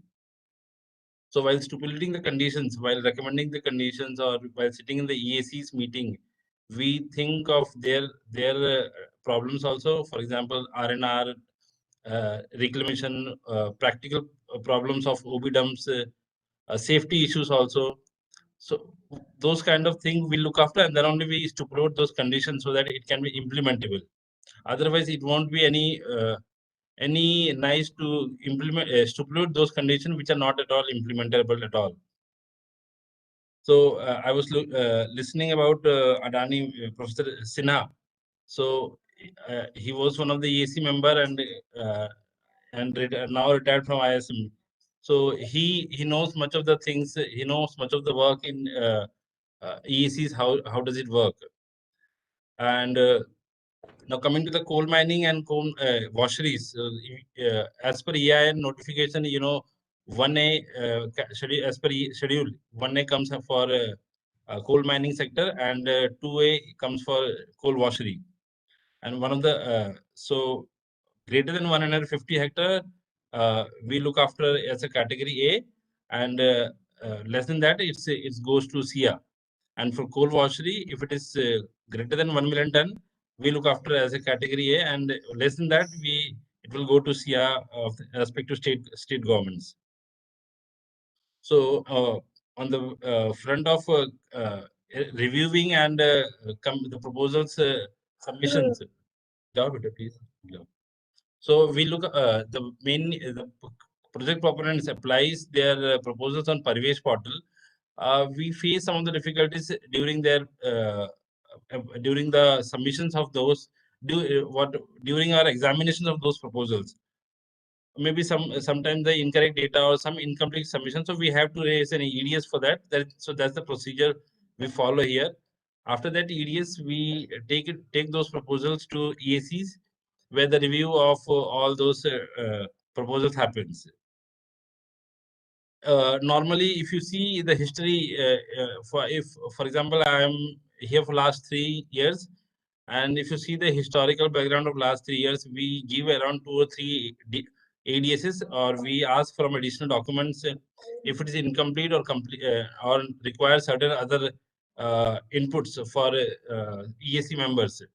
So we asked certain ADSs, and then after the submission of compliance of that observation of EACs, we recommend those ECs. So if you see the timeline from last 3 years, we have been discussing in the ministry also how to reduce the time of number of ECs and how to reduce the time to grant those ECs. So in recent meetings also, in our meetings at Delhi, in our offices, we have to give a briefing, or we have to say that these are the number of days we are taking for giving these ECs, and we have to continue to improve that. So raising ADSs, we have to limitation of the ADSs we have to reduce, so that coming back we have to reduce, so that can reduce.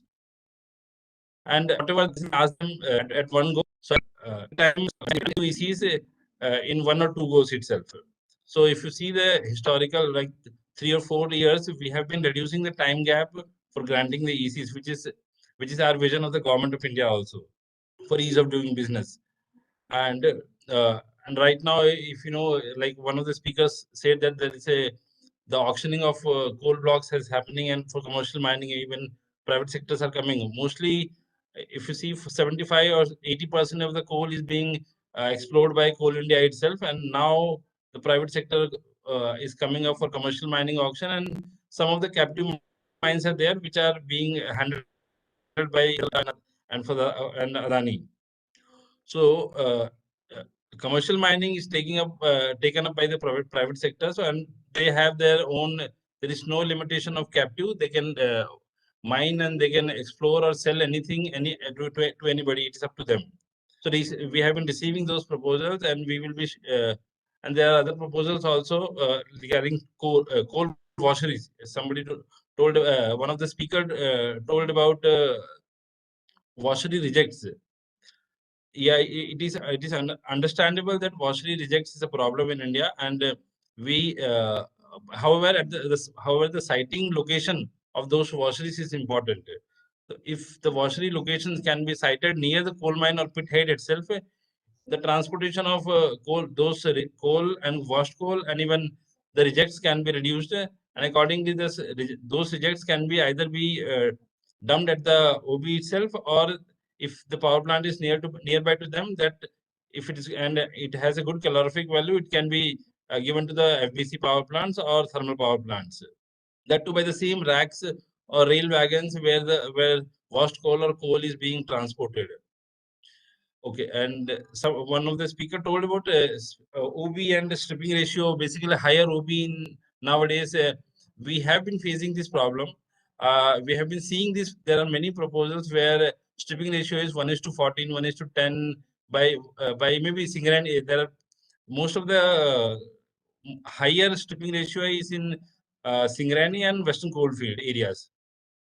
So those we are trying to, when we appraise it, when we see the proposals, we try to reduce the degradation of virgin land, so that they can have a progressive mine closure features in that, and then they can reduce those virgin land, so that the mining also cannot get impacted, and they can overall balance their mining activity. Even if they want to have that increase in, they can increase the height of OB dumps by 90 meter to even 150. If you see, there are mines in northern coalfield where the heights are 150 meters above. Since all the Singrauli belt is having coal, and the stripping ratio is high, they have to have certain land and balance themselves.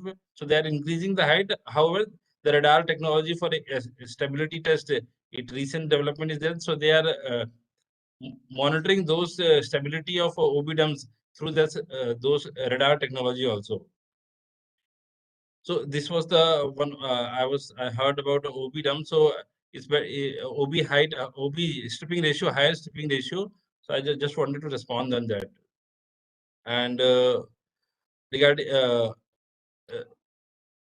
now, I would be happy to answer any of the questions if you have any clarification regarding that. And anyway, we are at the ministry.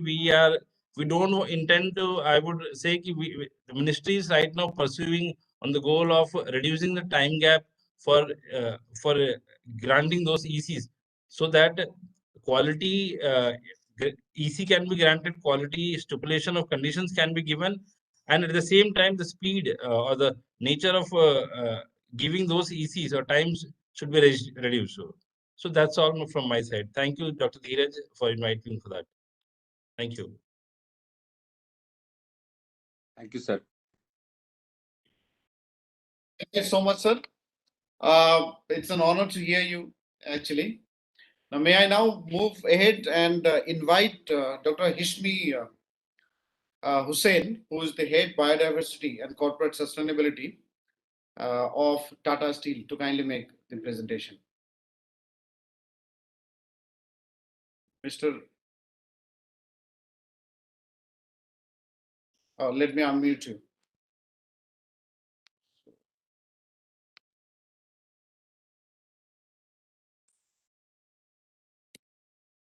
And request Munna sir to to be a part of our question answer session also. Munna Sure, sir. sure. I'm here. Sure, sir. I'm here. Thank you. Thank you. Yeah. Hishmi sir, please unmute yourself and you can start the presentation. Yeah. Thank you, Akram. Thank you, the organizer, for giving me the opportunity to speak. Am I audible? Yeah, you are audible, but your video is off. Yeah, please switch. Please share my presentation. I am facing little difficulty in bandwidth, so you can share my presentation. Just one sec.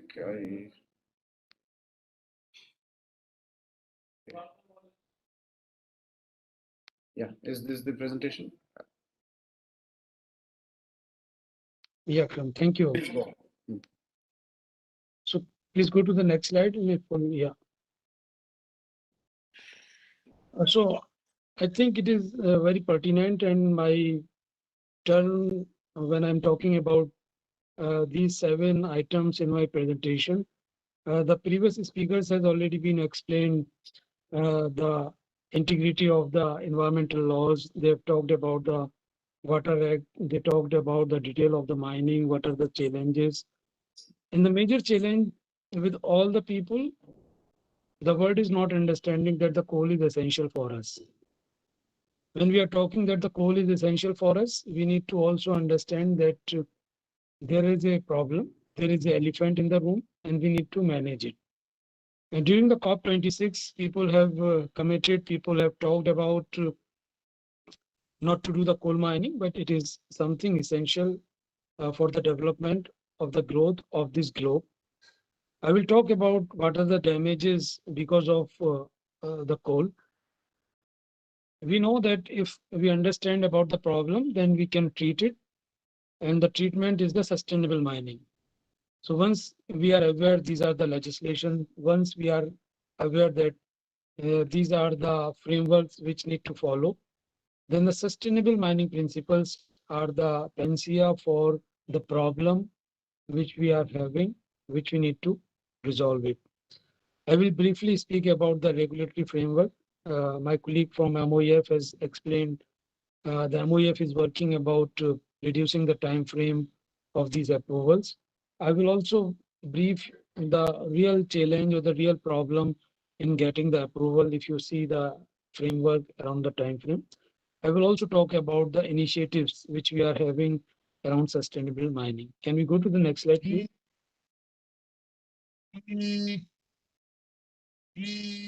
So coal is one of the most abundant and it is the least expensive fossil fuel, which is meeting about 40% of the global worldwide power generation. There is a significant impact on environment because of the coal mining. This picture you can see there is a forest and there is a small amount of the coal seams and the whole land is going to be disturbed when we are doing such kind of mining. And this is essential because we need to provide the development, we need to provide the growth and impetus, we need to remove these masses. And that is the reason there is a drainage problem, there is a heavy metal problem. So the problem is very big because it is impacting to the environment, it is impacting to the human health, and the size of this problem is very big. So these are the problems associated with the coal, and we need to manage it. And the management is not impossible. You have perhaps seen the responsible miners of the world. They are doing the mining since 50 years and they are managing the environment. Can we go to the next slide, please?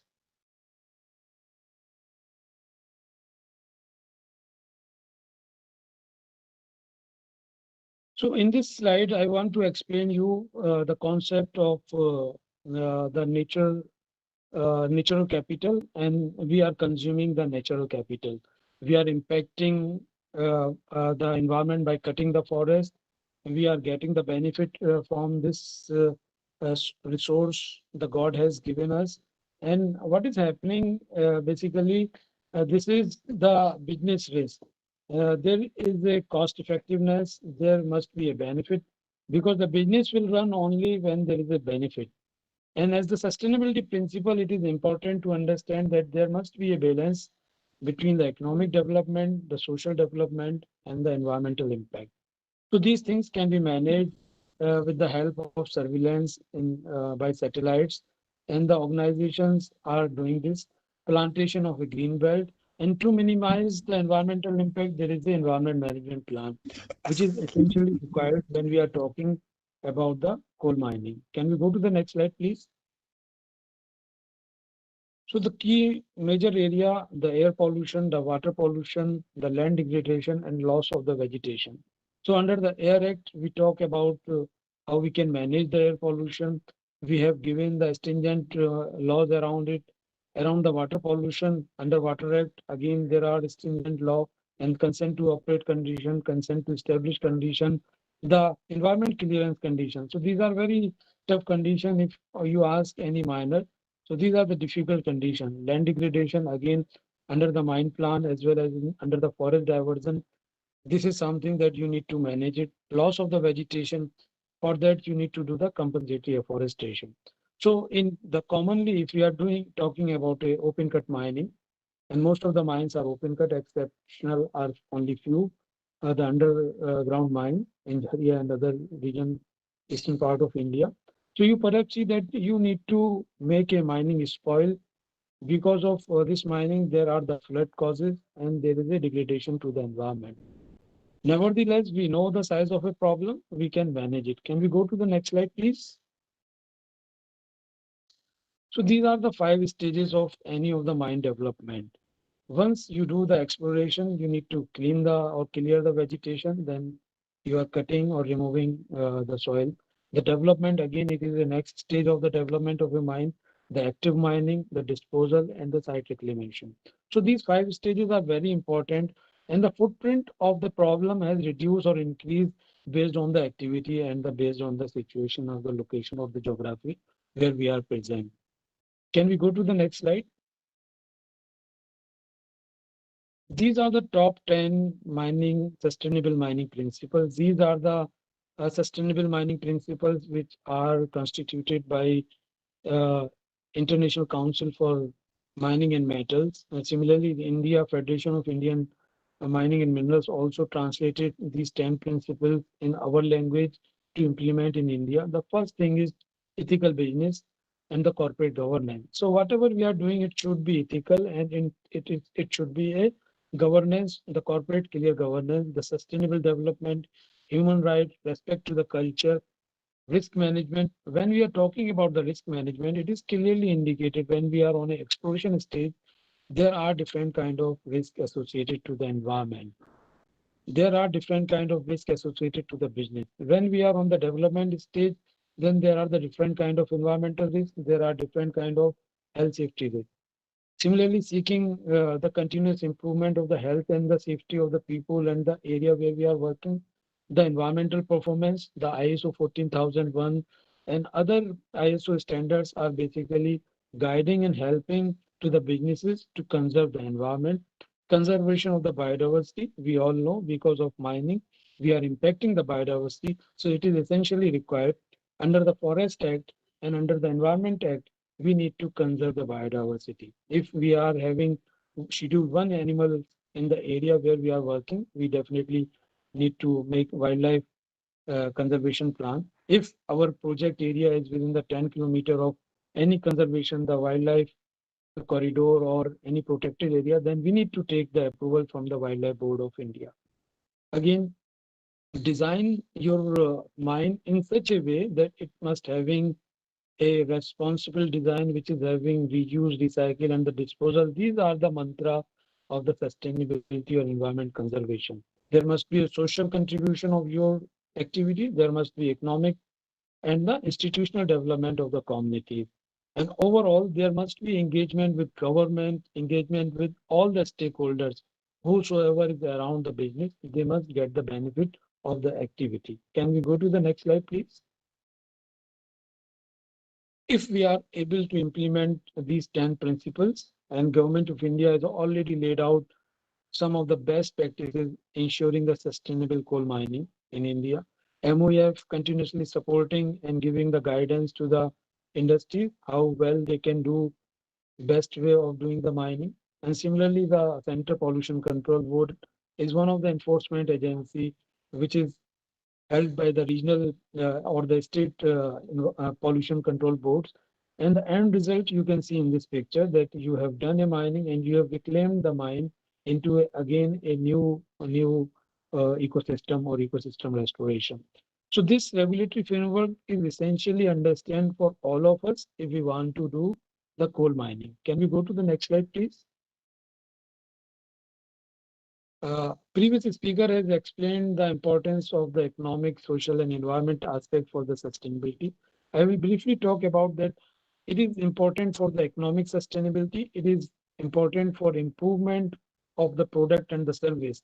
There is a competition that your coal quality must be better, your cost must be less, there must be a strong management system in place, there must be a technological development. Now the Internet of Things and digitization is helping significantly to achieve these aspects. The social aspects are very important. We must consider the community health and the community development, education of the people. We are talking about the sustainable development goal. We are talking about the Agenda 2030.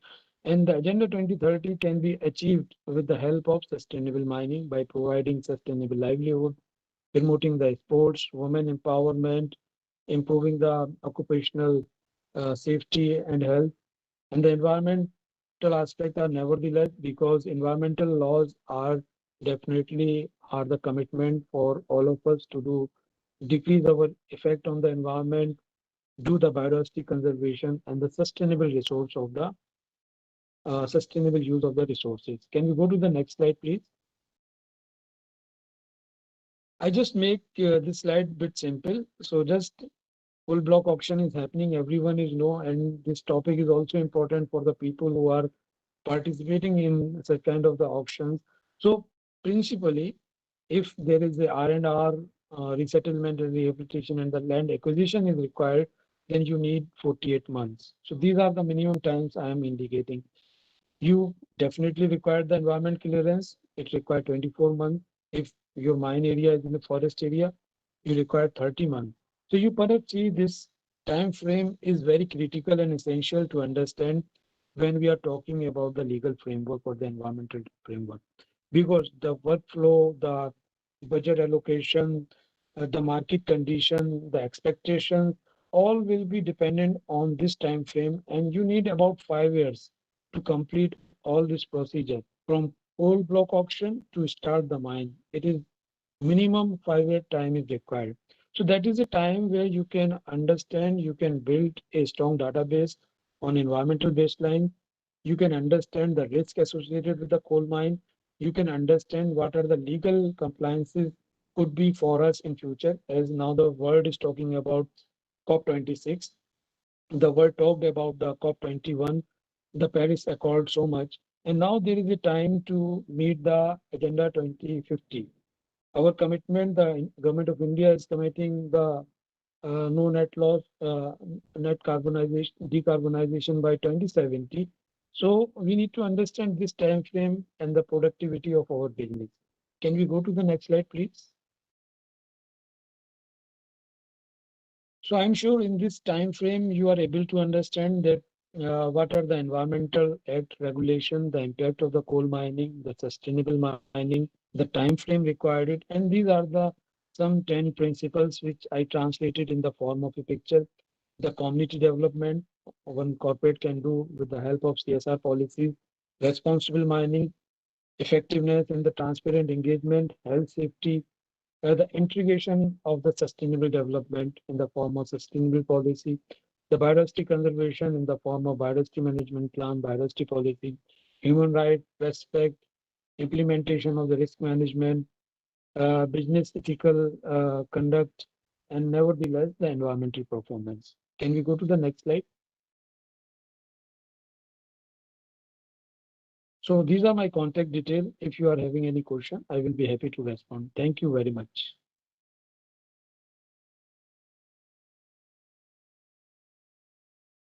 Thank you so much, sir, for your again elaborate presentation on this and giving a different perspective from Tata Steel. So it's wonderful to have you. Now we move to our elaborative presentation from our GRC team. May I request Ms. Udita Tomar to kindly go ahead and make an elaborative presentation, because this is a training workshop. Hence, we want our participants or people to understand the entire subject more elaborately. Mudita ji, over to you. Sure, Mr. Agram.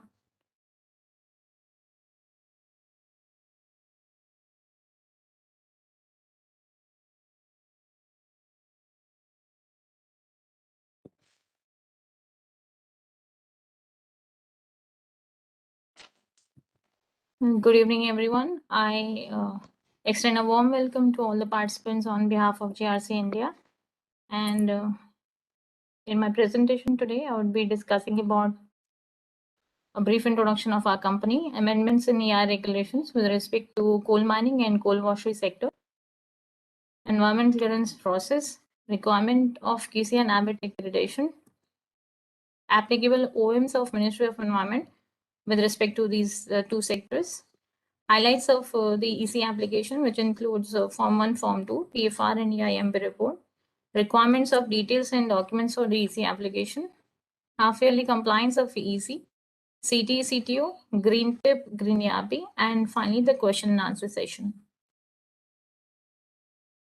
Starting with our company's introduction, we are a QC and ABIT accredited organization and are also ISO 9001, 14001, and 45001 certified. We have an in-house laboratory which is NABL accredited and is recognized by Ministry of Environment and Forest. We also have a non-profit organization, Search Foundation, and we are presently associated with more than 25 organizations, including Jawaharlal Nehru University, Delhi University, Amity, IDC Foundation, Ford School of Management, CII, SEPC, FICCI, PhD Chamber of Commerce and Industry, SOCAM, IAIA, BRICS, IGBC, etc. We provide services with respect to environment clearance, half-yearly compliance of EC, CT, CTO, green building, design of rainwater harvesting, sewage treatment plant and effluent treatment plant, and legal advice on environment-related court cases. Our products includes GRC Green Tip, Green ERP, and Help Bharat. This is our corporate office, which is based at Sector 63, Noida. And this is our in-house laboratory. These are some of the pictures of the recent events that have been organized by our NGO Search Foundation. And we have been organizing several webinars in association with JNU and other organizations. This was to celebrate Kargil Vijay Divas on 26th of July 2020, wherein Honorable Minister of Defense Shri Rajnath Singh was the chief guest. I'll be quickly running through these slides just to give you a glimpse of our activities.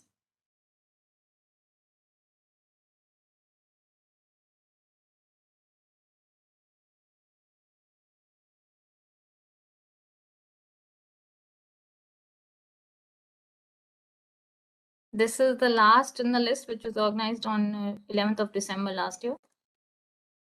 And as regards the publications, we released the monthly e-magazine Namaste Bharat, which is a joint venture of JRC India and Template Media. We are also connected with the environment magazine of RSS, Paryavarn Perspective, which is circulated to more than 5.5 lakh people across the country. These are some of our prestigious clients, and we have successfully completed more than 5,500 projects related to environment. Dr. Dheeraj Kumar Singh is the founder and managing director of JRC, and he is an MSc, MPhil, and PhD in environment science from JNU, and also holds a bachelor's degree in law. Now, talking about the amendments in the EI regulation with respect to these two sectors. As per the EI, the first EI notification of 27th January 1994, the mining projects with lease area more than 5 hectares required environment clearance from Ministry of Environment, and the application was to be made in the standard format, which included Schedule 2 and the EIMP report. Then came the principal notification of 14 September 2006, as per which any new project or activity or expansion or modernization of an existing project required a prior environment clearance from MOEF or the state level impact assessment authority, and the application included Form 1, a pre-feasibility report of the project, and an EIMP report. As per Schedule 1A, the mining, this is the abstract from this principal notification. So the mining projects are listed in Schedule 1A, and those with the mine lease area greater than or equal to 50 hectares are classified as Category A, and those with the less than 50 hectares are B. Coal washeries are listed under Schedule 2A, and those which have capacity greater than 1 million ton per annum throughput of coal are Category A projects, and those with less than that are Category B. For both the schedules, general conditions are applicable.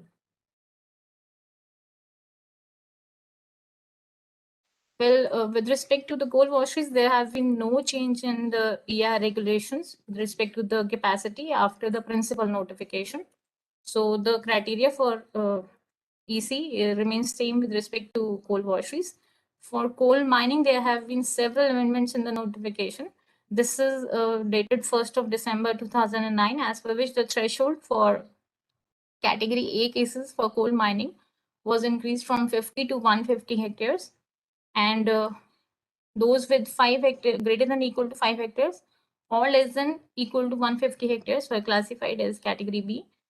In this notification, one more item was added under Schedule 1A, that is slurry pipelines of coal, lignite, and other ores which are passing through the national park sanctuaries or other ecological sensitive areas.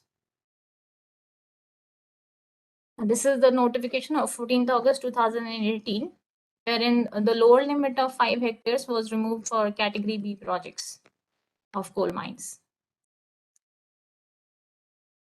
The environment clearance is a 4-stage process, and it starts with the screening, which is a preliminary scrutiny of the EC application for identification of any additional or essential studies to be produced for assessment of documents for EC, for grant of EC to the project.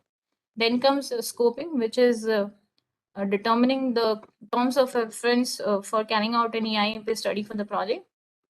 That is followed by public consultation, wherein the public hearing is conducted in association with the State Pollution Control Board. And finally, the appraisal of the project is done by the ministry or the state authority on the basis of the final EIMP report submitted for the project. Now, this is the notification of Ministry of Environment dated 3rd of March 2016, as per which the environment consultants are required to obtain QC and NABIT accreditation for making presentation of a project before MOEF or the state committee. Now, from this section onward, I'll be discussing about the OMs which are applicable for the two sectors that have been released by the Ministry of Environment. This is dated 19th of August 2010, as per which no activity can be undertaken at the project site before the grant of environment clearance, except the fencing of the site to protect it from getting encroached and the construction of the temporary sheds for the security guard. This is dated 2nd of September 2014, as per which one-time expansion in the capacity of the coal mine projects is allowed up to 6 MTPA capacity, only if the transportation of the additional production of coal is proposed through conveyor belt or railways. This is the OM dated 7th of October 2014, wherein the Ministry of Environment has clarified that for the grant of EC, in case of the projects which are involving private land, only a credible document showing the intent of the landowner to sell the land for the project is adequate for submitting the EC application and consideration for its environment clearance. This is the notification dated 14th of September 2016, which talks about the EC validity of mining in other sectors. And for the mining projects, it is a maximum of 30 years. This is the OM dated 29th of August 2017, which talks about the validity of TOR. That is 3 years. And 1 year extension is allowed on the submission of the application within the validity period of the TOR. This OM dated 30th December 2019 prescribes the procedure for consideration of projects which are listed in the critically polluted areas. This is the OM dated 14th of May 2020, which provides flexibility in coal production of capacity irrespective of the calendar plan, subject to a maximum of the peak capacity which is allowed in the environment clearance granted to the project. This is the OM dated 4th of January 2019, wherein the Ministry the Ministry of Environment standardized the EC conditions. And from here onwards, I'll be discussing about the formats of the EC application, which are standard documents according to the EI notification and the OMs that have been released by the Ministry. The first document is Form 1, which talks about the basic information of the project and project proponent, and physical changes caused as a result of the project, consumption of natural resources, risks to human health, generation of solid waste and pollutants, and noise and vibration, risk of contamination and risk of accidents, and environmental sensitivity within 15-kilometer radius, as well as the TOR that is proposed by the project proponent. This is the format of Form 2, which is a very elaborative document, and it covers details regarding the project, the location, details of TOR and public consultation, plans or equipments, project cost, raw material or fuel consumption, baseline environment data, water, wastewater, solid waste, air quality impact, stack emissions, power demand, land ownership status, and proof, ecological environmental sensitive within the study area, forest details, tree cutting, R&R, details of Schedule 1 species and core and buffer area, green belt, project benefits, sector specific details, details of court cases, and the EI consultant. The pre-feasibility report of the project is also a standard format according to one of the MOU of orders, and it includes details regarding the nature of the project, demand supply gap, alternative sites considered for the project, resources optimization or recycling, climatic data, population, amenities, green belt, industrial waste, etc. As per the generic structure provided in the EI notification, and EI report has a standard 11 chapters, including introduction of the project and project proponent, project features description, description of the environment, impact analysis and mitigation measures, analysis of alternatives, environmental monitoring plan, additional studies, project benefits, environment management plan, summary and conclusion, and the disclosure of the environment consultant of the project. Now, these are some of the basic details which are required for preparing an EC application, which includes land ownership documents or the mine lease grant order, plant layout, site coordinates and photographs, project report with the technical specifications or the mine plan, the total water demand or including the source and the water balance, project cost, and some documents including the cover letter for the submission of application, project proponent authorization, and the environment consultant authorization letter.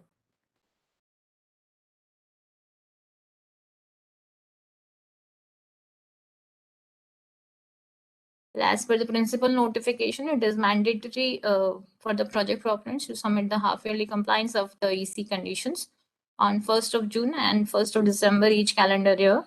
And these documents are to be made, these reports are to be made public documents by displaying on the website of the project proponent as well as the concerned regulatory authority.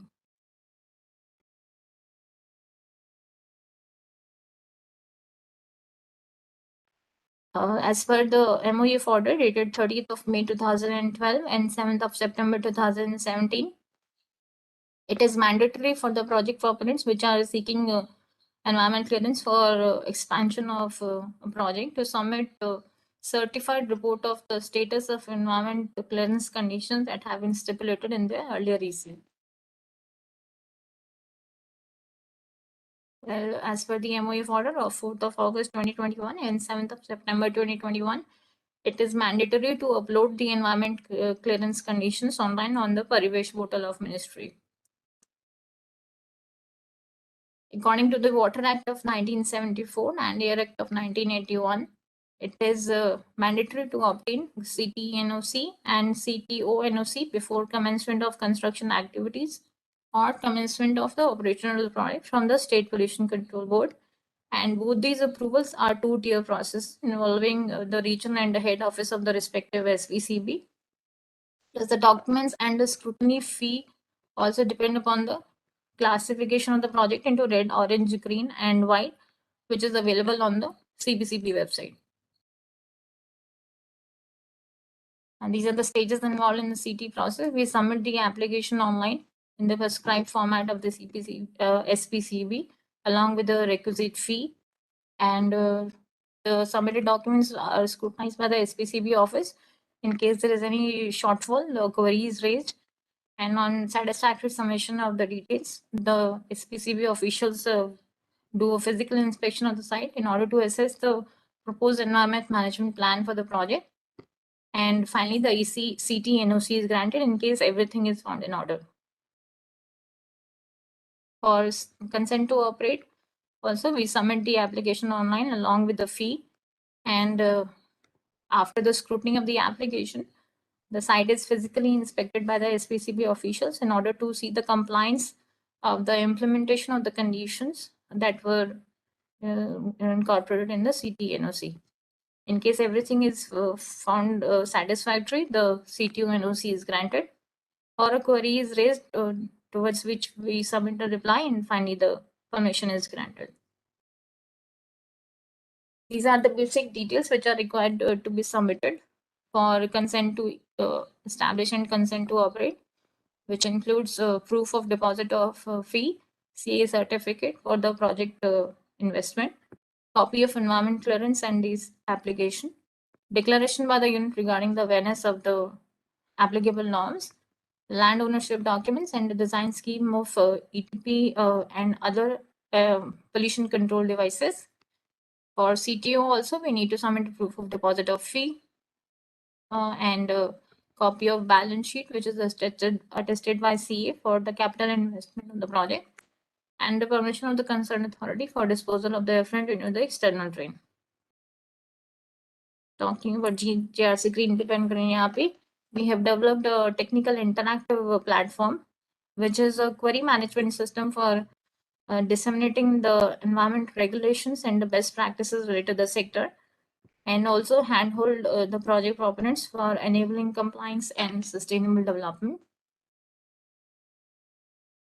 We have also developed Green ERP, which is a web and app-based program that enables the industries to digitally fulfill their compliance on a real-time basis.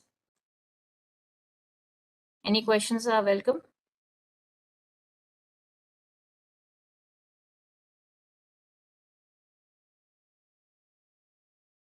Thank you. Thank you so much for the extensive presentation. I think now with this we will move to our next session of question and answer. So let us have. May I invite every one of you? I'll first invite our speakers to be kindly with camera so that we can go for the question and answer. To all the audience, all the participants, all the industry leaders who are here, please feel free to unmute yourself and ask the question. Let's be brief when we are asking the question, and also a small introduction. Also, you can ask your questions on the chat box. Our speakers will take the questions from the chat also. So, anyone would like to take any ask any question?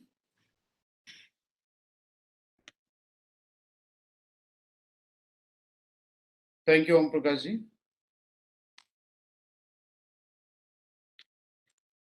So, yeah, if anyone has any question, please feel free to ask. In the meantime, I'll come back to our speakers. Any point that is coming to your mind that you would like to share, sir, at this moment? Well, I would like to share one point. Yeah, sir. One of the speakers from Tata Steel told about a grant of environment clearance taking about 18 to 24 months. So I would request him to just reduce the time, because we have been giving ECC in 60 to 70 days also. So that's one of the point. Thank you. Thank you, sir. Thank you so much. Any other questions? Or if I may invite Chittaranjan Mahali sir or David sir also at this point to, if you want to ask any or you want to share anything. Now, the latest legislation, I think the policy that we have with us, Chittaranjan sir, you were mentioning about the latest policy.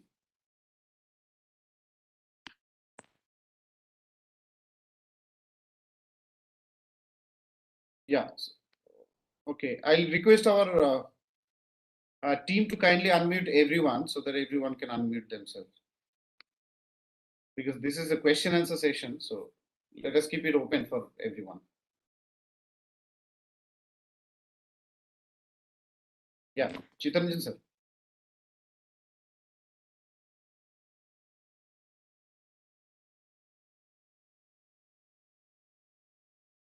Yeah, you can unmute now. Yeah. Exactly what your question? The question is if you can elaborate a little, enlighten us a little about the latest policy, and what is you as an industry leader, what is your reaction to the latest policy that we have? I just told that latest policy is basically for the Colliery Control Amendment Rule 2021 and Mineral Concession Amendment Rule 2021. Recently, these two policies are amended and also enforced by the Ministry of Coal, and this is basically to minimize the time, and the leasing of the coal mines is a very easier process. Right. David sir? No, my basic point was that we have to take an overall view of the requirement for coal and how do we deal with it. That was the basic point, not so much the nitty-gritty of this thing. So as we know, as of today, coal is the most important requirement for our energy. And as we go along with this commitment for zero emission, and generally the degradation which is being caused by open cast mining, we have to think about the future. So instead of working in silos, the environment, one silo, production is another. So take a holistic view of the total energy requirement and how do we deal with that so that we reduce the requirement of coal itself. And this open cast mining is not going to last very long, in my opinion, because of the widespread areas required now. As we go down to deeper depths, the lateral expansion is also required. And the way we have to go forward is how to meet the energy requirement, keeping in mind the commitments our Prime Minister has made for the emissions. So that is my basic point. How do we go about it? That's a little broader point. That's what I wanted to say. Otherwise, the speakers have been excellent. They've put forward their views very clearly. And that's all. Anybody wants to know something more about this, they can contribute also. So, thank you. Right. Right. May I request our team to kindly unmute everyone so that, or make it mute so that everyone can unmute themselves. Maybe I will do this. Yeah. So attendees now can unmute themselves. There is a comment I see from DK Satapathy is from timely growth of mineral sectors, including coal, time required from concept to commission, including environmental clearance, especially forest clearance, time spent need to be examined. And the last comment from DK Satapathy was to avoid pollution due to increasing coal mining activities, stress to be given more on conventional energies like solar, wind, thermal, tidal, which Mr. David sir has already indicated. One question that I wanted to understand from you. In the meantime, if any one of you would like to ask the question, please go on. I found when we were actually reaching out to our stakeholders, we found that this is a very niche sector. Not many players are there. For example, Coal India and its subsidiaries control around 85% of the coal mining and exploration of it. And then there are some private companies like Tata Steel and then Adani and few. So mining sector is very skewed and small. Washery sector we found a little broad. Now, if you can give a little focus on creating awareness within the stakeholder when we do, then what more stakeholders we need to reach out or reach out to, so that because it's a national development agenda that we are driving, and that is one. The second is a little more focus on coal washeries. That what is the stage of our coal washery sector in India, and because as we found that coal washery is a very important sector to complement the environmental activities that we do in this sector. So maybe if Satish sir can touch, and then I will request Munna sir also to touch upon. Satish sir, would you like to? I'm audible now? Yes, sir. One, 2 points which I left out of my kind of enthusiasm to speak.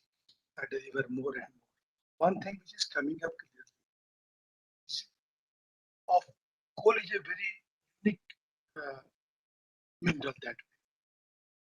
If you know coal, you fall in love with coal. Sir, your voice is not coming very clear. Can you be a little louder? Okay, is it okay now? Yeah, now. Yeah. Better, okay. I was just telling that coal is a very different kind of mineral. It is about knowing more and more about coal. If you know coal about proximity analysis, ultimate analysis, then material analysis, then coking, then non-coking, etc., etc. Plenty of things are there in coal. There is one more attribute which has come on coal is the time value of coal. Time value of coal after this COP26 and other global awareness which is happening on reduce coal or reduce CO2, etc., etc. I was a part of COP15 at Copenhagen. There, it was all where stop CO2, stop coal, everybody. Then we have passed on 10 years away, stop coal, stop coal. So the problem is that we have to attach the time value of coal. We are running against time. So we have to encourage coal mining situation in a manner that we take up a mineral, but in a sustainable manner. I'm a man of sustainability, so sustainability has to be ensured.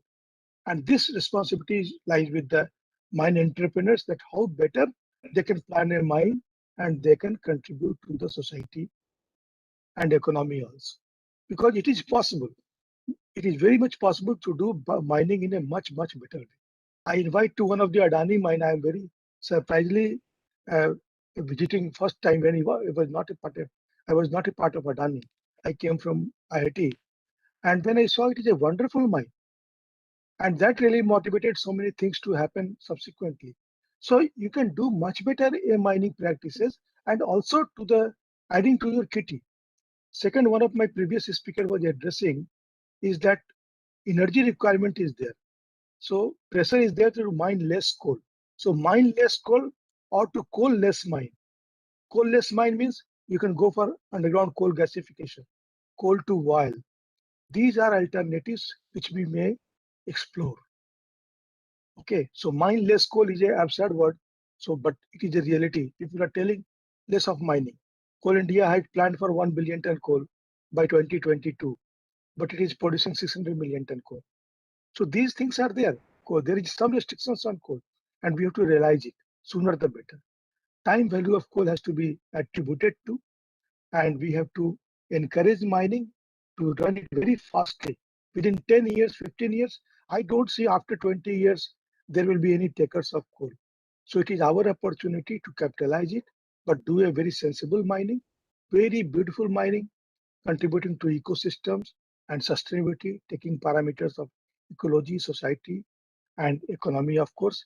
So this way we can really, otherwise this is a missing opportunity as we missed CDM opportunity, Clean Development Mechanism opportunity. We missed, China capitalized, but we missed that. So now we do not want our country to miss it. And government people are there, MOE people are here, Tatas are here, international speakers are here. So I think this is a great opportunity. We must promote this time value of coal. We must produce mineless coal, and we must produce coal-less mine. These three words I want to give to this podium for discussions and consumption. Thank you. Thank you so much, sir. And I agree with what Mr. Akram said. You see, coal washing is a very important component now, because as we see, if 34% ash coal is being transported, that means 1/3 of it is a waste. You are wasting the carrying capacity of the infrastructure, and you're going and taking it to that place, and after it's burnt in the powerhouse, it produces rejects. So coal pithead washeries are the way to go forward. Otherwise, we'll be transporting muck over large distances, consuming our transport capacities. So this is very important, and wherever possible, as I had mentioned, what Tata Steel had done, use the washery rejects to produce power. So to that extent, you don't. I mean, it doesn't become a waste product; it becomes a useful product. So these are some things we have to work on it, and overall energy requirement has to be studied, where we can supplement coal gradually with renewable sources. Solar is there, biomass. These are two, because we are large areas are under agriculture. We are producing food grains. A lot of agriculture waste is being produced. So how to turn it into useful power is something we have to think about. Even a few years back, these gobar gas plants were a big issue. Rather, it was being promoted in a big way. That is useful in each separate area. You can produce small quantities of power and use it so that you avoid long transmission lines of power. Isolated areas can do this. So this is a way we have to think about it, and we have to think about a future without coal, as Professor Satish said. We have to plan for it. It will also improve our environment. Thank you. Thank you so much, sir. Now from Tata and Adani, because Sinha sir is here, and Mahale sir as well as Mr. Hismail. Akramji, if you would like to. Sir, please go on, sir. I just want to add something. Like David sir told about washeries and importance of washeries. Though ministry has removed those percentage of ash contained in the washeries, it is not that we are asking or we are pursuing that the power plant should not use those coal. And power plants are based on specific design of boilers and all. So they have to use some of the things which are below certain ash contents. So the freeing this notification by freeing this stipulation of 30% was basically for overall flexibility of all the power plants without any distance and all. So that clear objectives of meeting of those power plants remains there. And plus, regarding coal washeries, since we look after the ECs of washeries also, when we look after the washeries EC, we always stipulate those, or during the siting criteria itself, we ask them to site those washeries near to the mine pit or in near they must have a railway siding at least. And plus, if it would be more better if they use mine water if they are near to the pit head. If it is not, then we ask them for creating their own pond or with a sufficient quality or quantity, so that they can, in lean period, they can use those things. Most of, if you see the number of proposals in washery sectors, it's mostly from the Chhattisgarh area where they are proposing for groundwater extraction. So we normally ask them that don't go for more of groundwater, but why don't you extract surface water and then you have a water harvesting pond so that they can use those pond water in lean period. So anyway, I think the transporting of ash to the power plants is better to leave that ash at the washery sites itself. However, those washeries needs to be placed at the mine pit head itself, so that the rejects can be utilized and can be used there itself, or water from mine water can be used there itself. And the transportation facility of railway siding can be explored at the mine pit itself. So that's it. Yeah. Thank you. Thank you so much, sir. Yeah, anyone, if you have any question, please feel free to ask. Exactly, I agree with this. Nowadays, the means the coal. I think it is after 30 years you can the scarcity of the coal. So right now we are thinking about the alternative fuel like hydrogen as a fuel, or the solar power, renewable energy. More focus on the renewable energy, and also in thermal power plant. In Indian coal, there is the calorific value is less, and coal content is ash content is more. And if you go for the exporting the outsourcing the coal, I mean your Australian coal or the South African coal, the calorific value is more, but sulfur content is somehow is ash content is less, and the sulfur content is more. This is the balancing the means that you can pollute the environment like your, if the ash content is more, the PM value is rising in the atmosphere, and also the sulfur content is more, the atmosphere the sulfur SO2 may increase. So now the legislator, that MOEF has when granting the EC, there is in next generation of the thermal power plant, that is FGD is means mandatory. To gas distribution system is mandatory, and to do the thermal power plant for the thermal power plant.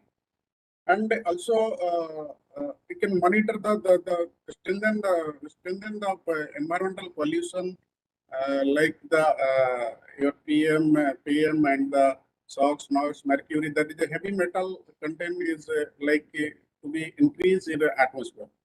That is statutorily that is more focused to the project proponent is required, and somehow you can go for the difference like your power plant like the waste recovery. What are the power to get? And another thing, if you use the think about the I mean, sponsoring unit have a lot of coal reject is there. That also can be used in the power plant for the making of the that can make the power. Thank you. Thank you, sir. Yeah, so this sector, sir, also when we were doing research, this sector is dominated by limited different kind of players.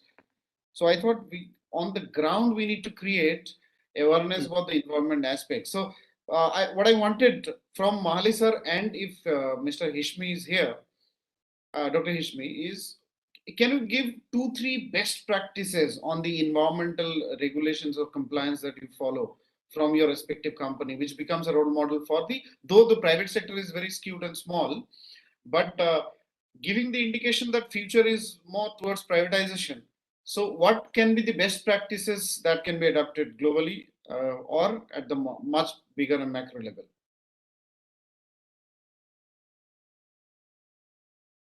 So Hishmi sir and Mahali sir, any one of you, and also Dr. Sinha can also come in. David sir also has different expertise on this. So 2-3 best practices on following environmental regulations or compliances.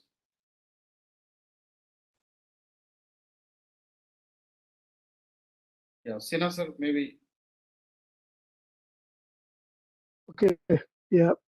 You see, I now represent Adani, so I can cite one example of a mine in Chhattisgarh, Parsa East, Kantabasan. It is a very large mine. Government has recently given permission for up to 18 million ton per annum, which is a large mine. And earlier it was producing 15 million ton and a good amount of area, 3,000 hectares of area, but very well managed and very well planned and very well executed also. Geology is also, it is very supportive. There is no problem in that. But one thing which I wanted to really communicate, people are not looking at one other resources which coal mining has been blessed with, and that is the methane gas. And methane gas, as all of us know, that is 21 times more greenhouse gas potential than CO2. Yeah. So whatever coal mining we are doing, the coal methane is also blessed with coal seams. If we develop technology to that extent that we mine the methane first and burn it or save it from escaping to the atmosphere, then we can offset this and use it as a carbon credit. And every mine we can make it carbon negative. What to talk of net zero or anything.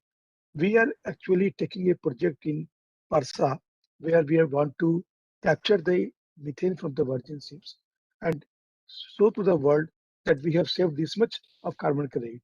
And that is 21 times more than the CO2. So let it always, I am of the opinion that let us always encourage lateral thoughts, bring in fresh ventilation, and try to develop certain things which can really outsmart the world. So this area I am telling for everybody, there is no patent in that. You can implement in your mind, and we can take it up there. So that is my point here is that capture methane and make your mind carbon negative. Thank you, sir. Now, David, sir, a Yeah. little different perspective. Maybe touching upon this, I want to add on. Now, our Prime Minister Shri Narendra Modi ji, he vowed for a carbon neutral nation by a particular date. Now, this is a very tricky and question that keeping our need of coal alive, what should be our roadmap towards achieving carbon neutrality? Yeah, it's a very tough situation, I must say, because as far as I can see for the near future means 20, 30 years, we cannot do without coal because our requirements are going up. From where do we, and we've got huge resources of coal in our country.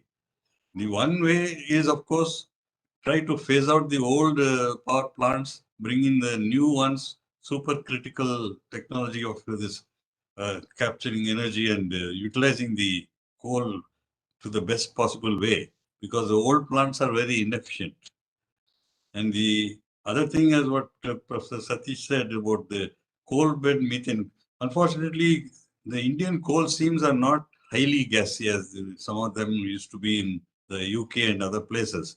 So the amount of methane you can capture from the seams while mining or pre-mining is very limited.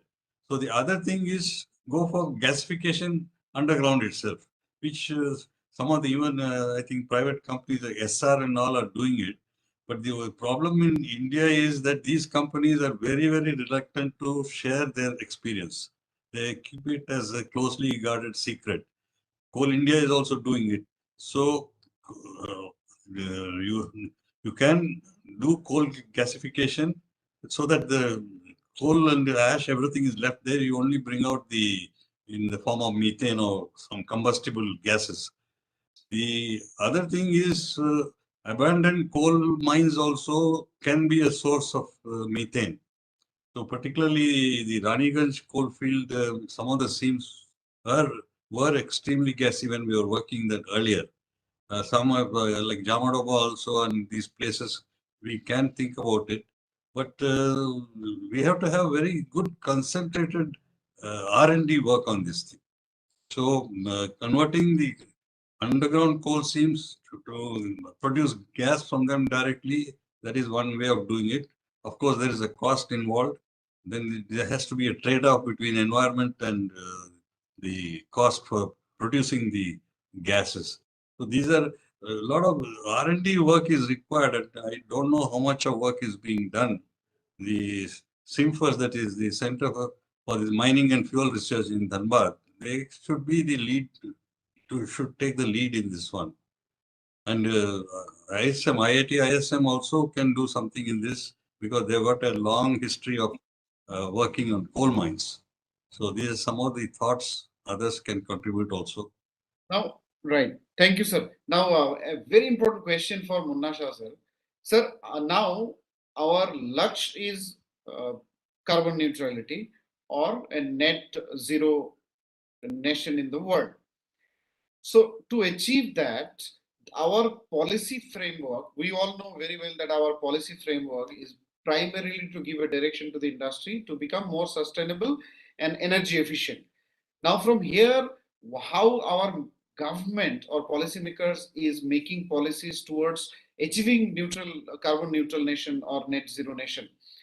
Is it going to be discouraging for the industry, especially for the coal sector, or is it become more stringent and more encouraging towards R&D to make the sector energy efficient, less carbon polluting?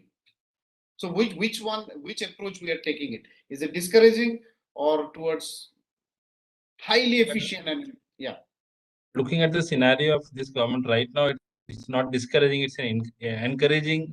If you see Ministry of Coal auctioning for commercial mining, it's encouraging. And however, there is an innovation is required in this area because we being a very conservative people, always do fall on the line of conservation, like on the front of shovel dumper and all the same old mining technology we offer. Nobody prefers to go or take a challenge to have a different mining technology. For example, if there are good technologies like dragline or surface miner, they will, though it involves cost, they will not go for it. They will go for shovel dumper, which is a same of earlier old model mining methodology. And economics are also involved because if there is a higher tipping ratio, they will prefer to go open cast, not that go for underground, because there is an economic involved in this. And for your question regarding climate change and more of those things of technology and per se of the demotivating or not to motivate, it's always see, climate change is one of the area we are focusing. However, which is being driven by Ministry of Non-Renewable Energy. If you know, if you can see the policies of MNRE, they are most proactive towards us. If you see Coal India now, they are also coming in solar domain. They are also going for diversifying themselves so that they come into the features of sustainable mining plus innovation plus going to the renewable sources also. And second thing is even after different sectors are going adopting to those technologies.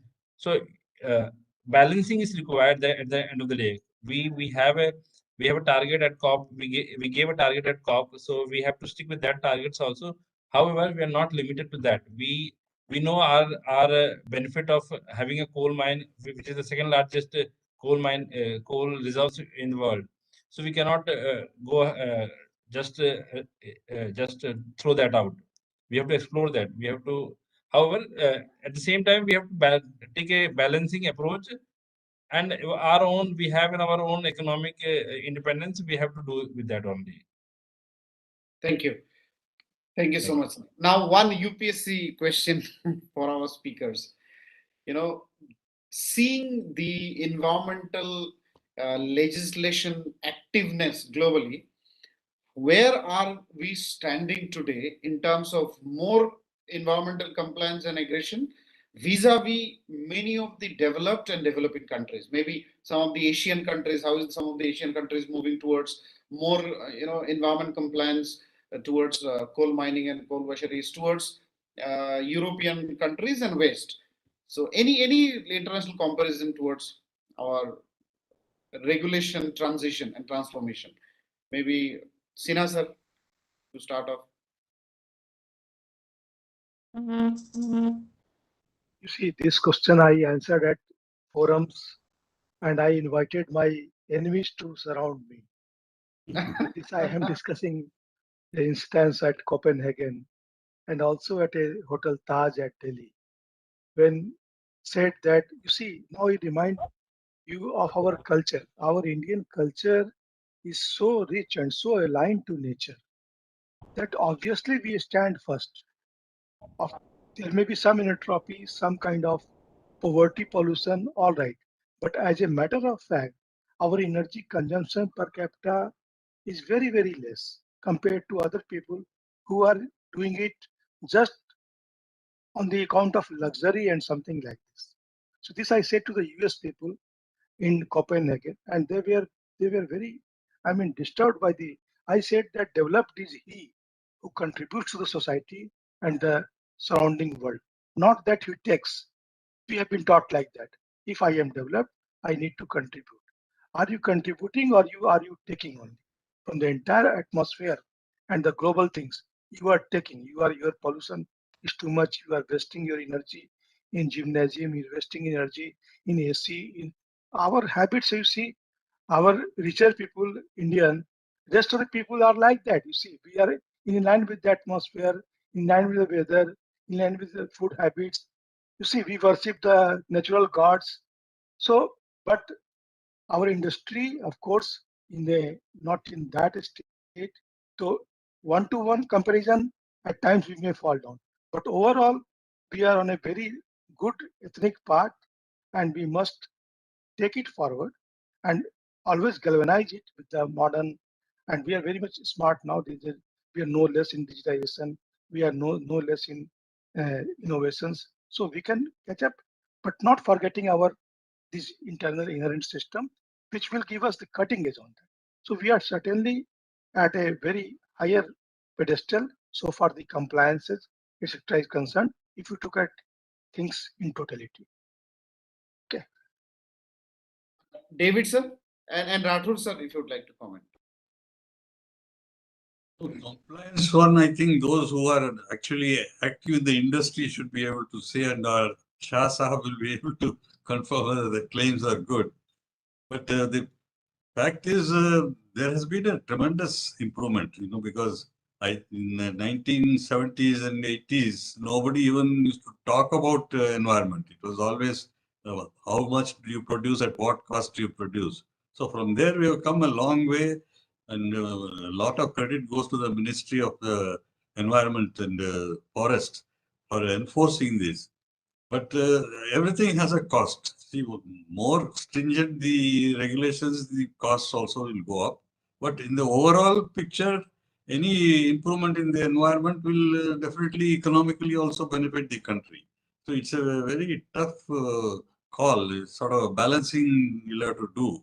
But my opinion is, I think overall we have been definitely doing better and better over the years. But still, maybe it's still a long way to go. And we have to, as I said, do a lot of R&D, even carbon sequestration. This is again something we should think about, how to dovetail that into all our planning. So the overall planning is what I again stress. We are always trying to work in silos. Each ministry or each company works in a separate way. And as I said, we are very reluctant to share our data also. That is another problem, and we have to also address. That is probably in our inherent nature. We are a bit secretive in what we do. We don't share our knowledge. So somewhere we have to move towards that, where we can pool in all the resources, every type of energy, and maybe as a target. So we are, I think, including imported coal, I think something like 800 million tons we are consuming. I don't foresee a reduction in this. At least whatever increase in requirement for energy should come from renewable sources. We start with that and then have maybe a time frame of maybe 20 years or something where the coal requirement comes down from 800 million tons slowly down. So something like that will need to be done, but this has to be done at the highest level. That's my submission. Thank you. Rathod sir, you want to say something? Yeah. So we listened every speaker and it was very thought-provoking. And Dr. Satish Sinha, he has been close to me in past. Now he is with Adani Enterprises. I want to tell that India is to grow at 8.5% of rate next year. And for this growth, we need energy. And this energy is only coming from coal now. As of now, major energy is coming from coal. So coal energy will be the dominant part and it will be contributing more. Although Coal India has planned for 3,000 megawatt of solar energy in the next 2-3 years, by 23-24, Coal India will be achieving this target, 3,000 megawatt. But as we are talking of sustainability, how sustainability come? As of now, we are talking of getting rid of coal. But think of when we use solar energy. You know, solar energy, solar panels are costing more. So import duty has been imposed. So material availability for solar panel is constant. And you may be knowing 900 megawatt project in Rajasthan has been put on hold. Solar project has been put on hold due to the cost increase. So suppose we adopt totally renewable energy or solar energy. So where after use solar panel, where it will be disposed? So it will be another problem after 20, 30, 40 years. As we are talking of getting rid of coal, as coal is producing SO2 or CO2 or sulfur is contributing to increase in particulate material. So after 30, 40, 50 years, what will happen? We will be having problem in disposing these solar panels and it will be another hazard and it will be another contributor to increase the global warming. Thank Understand? you. Great question. So any question or anything you are posing, sir? Yeah, I think excellent view, Rathod sir. I think now this I wanted to come to our policymaker, Munna sir. Sir, right now you have a problem to manage environmental regulations in the coal sector. Now you are promoting that, but e-waste is more hazardous than your coal waste or coal environment pollution. So that means tomorrow you will have to handle policy for both together with equal level of damage and problem. I think plastic HSM division is looking for that e-waste actually. There's an EPR for that and all coming up. But however, the question is genuine and it's tough to answer also, and we need to sort it out. Right. Okay. We One have important. But one thing, you see, technology also keeps on improving. So hydrogen is what we talked about. So if hydrogen can be used in a major way for energy, then your disposal of these panels and all will come down. So we can't project today's situation 20 to 30 years because more technologies will be coming in. As you know, that earlier the motor car, I think 80% weight by weight was steel. Today it is hardly 30-40% because composites have come, plastics have come.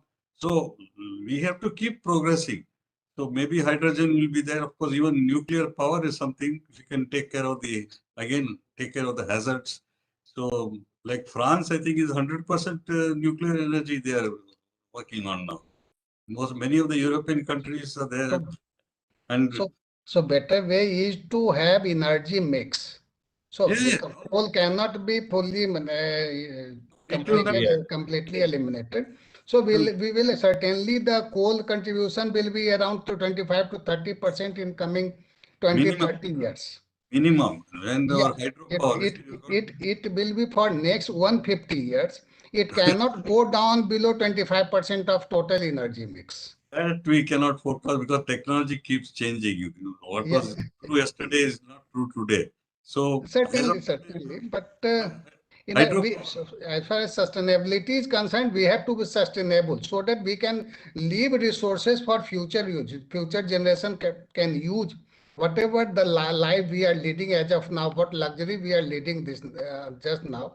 Our people coming or those who will take birth after 100 years, they can use the same luxury and better amenity and facility. So we have to think for that, and the policy makers and we have discussed in this forum has will give impetus for more thinking over it, and we can come with solutions. Sudhir, as GRC India, Dheeraj ji is doing very good work, and I have heard Mudita Tomar explaining everything. I'm thankful to Mudita Tomar. It was very informative.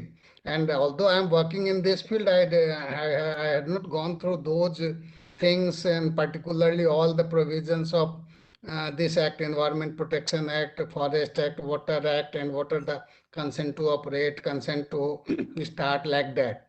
So everything we as in this forum, and I am very thankful to Akram ji and other fellows because I have upgraded my knowledge in this field. Thank you.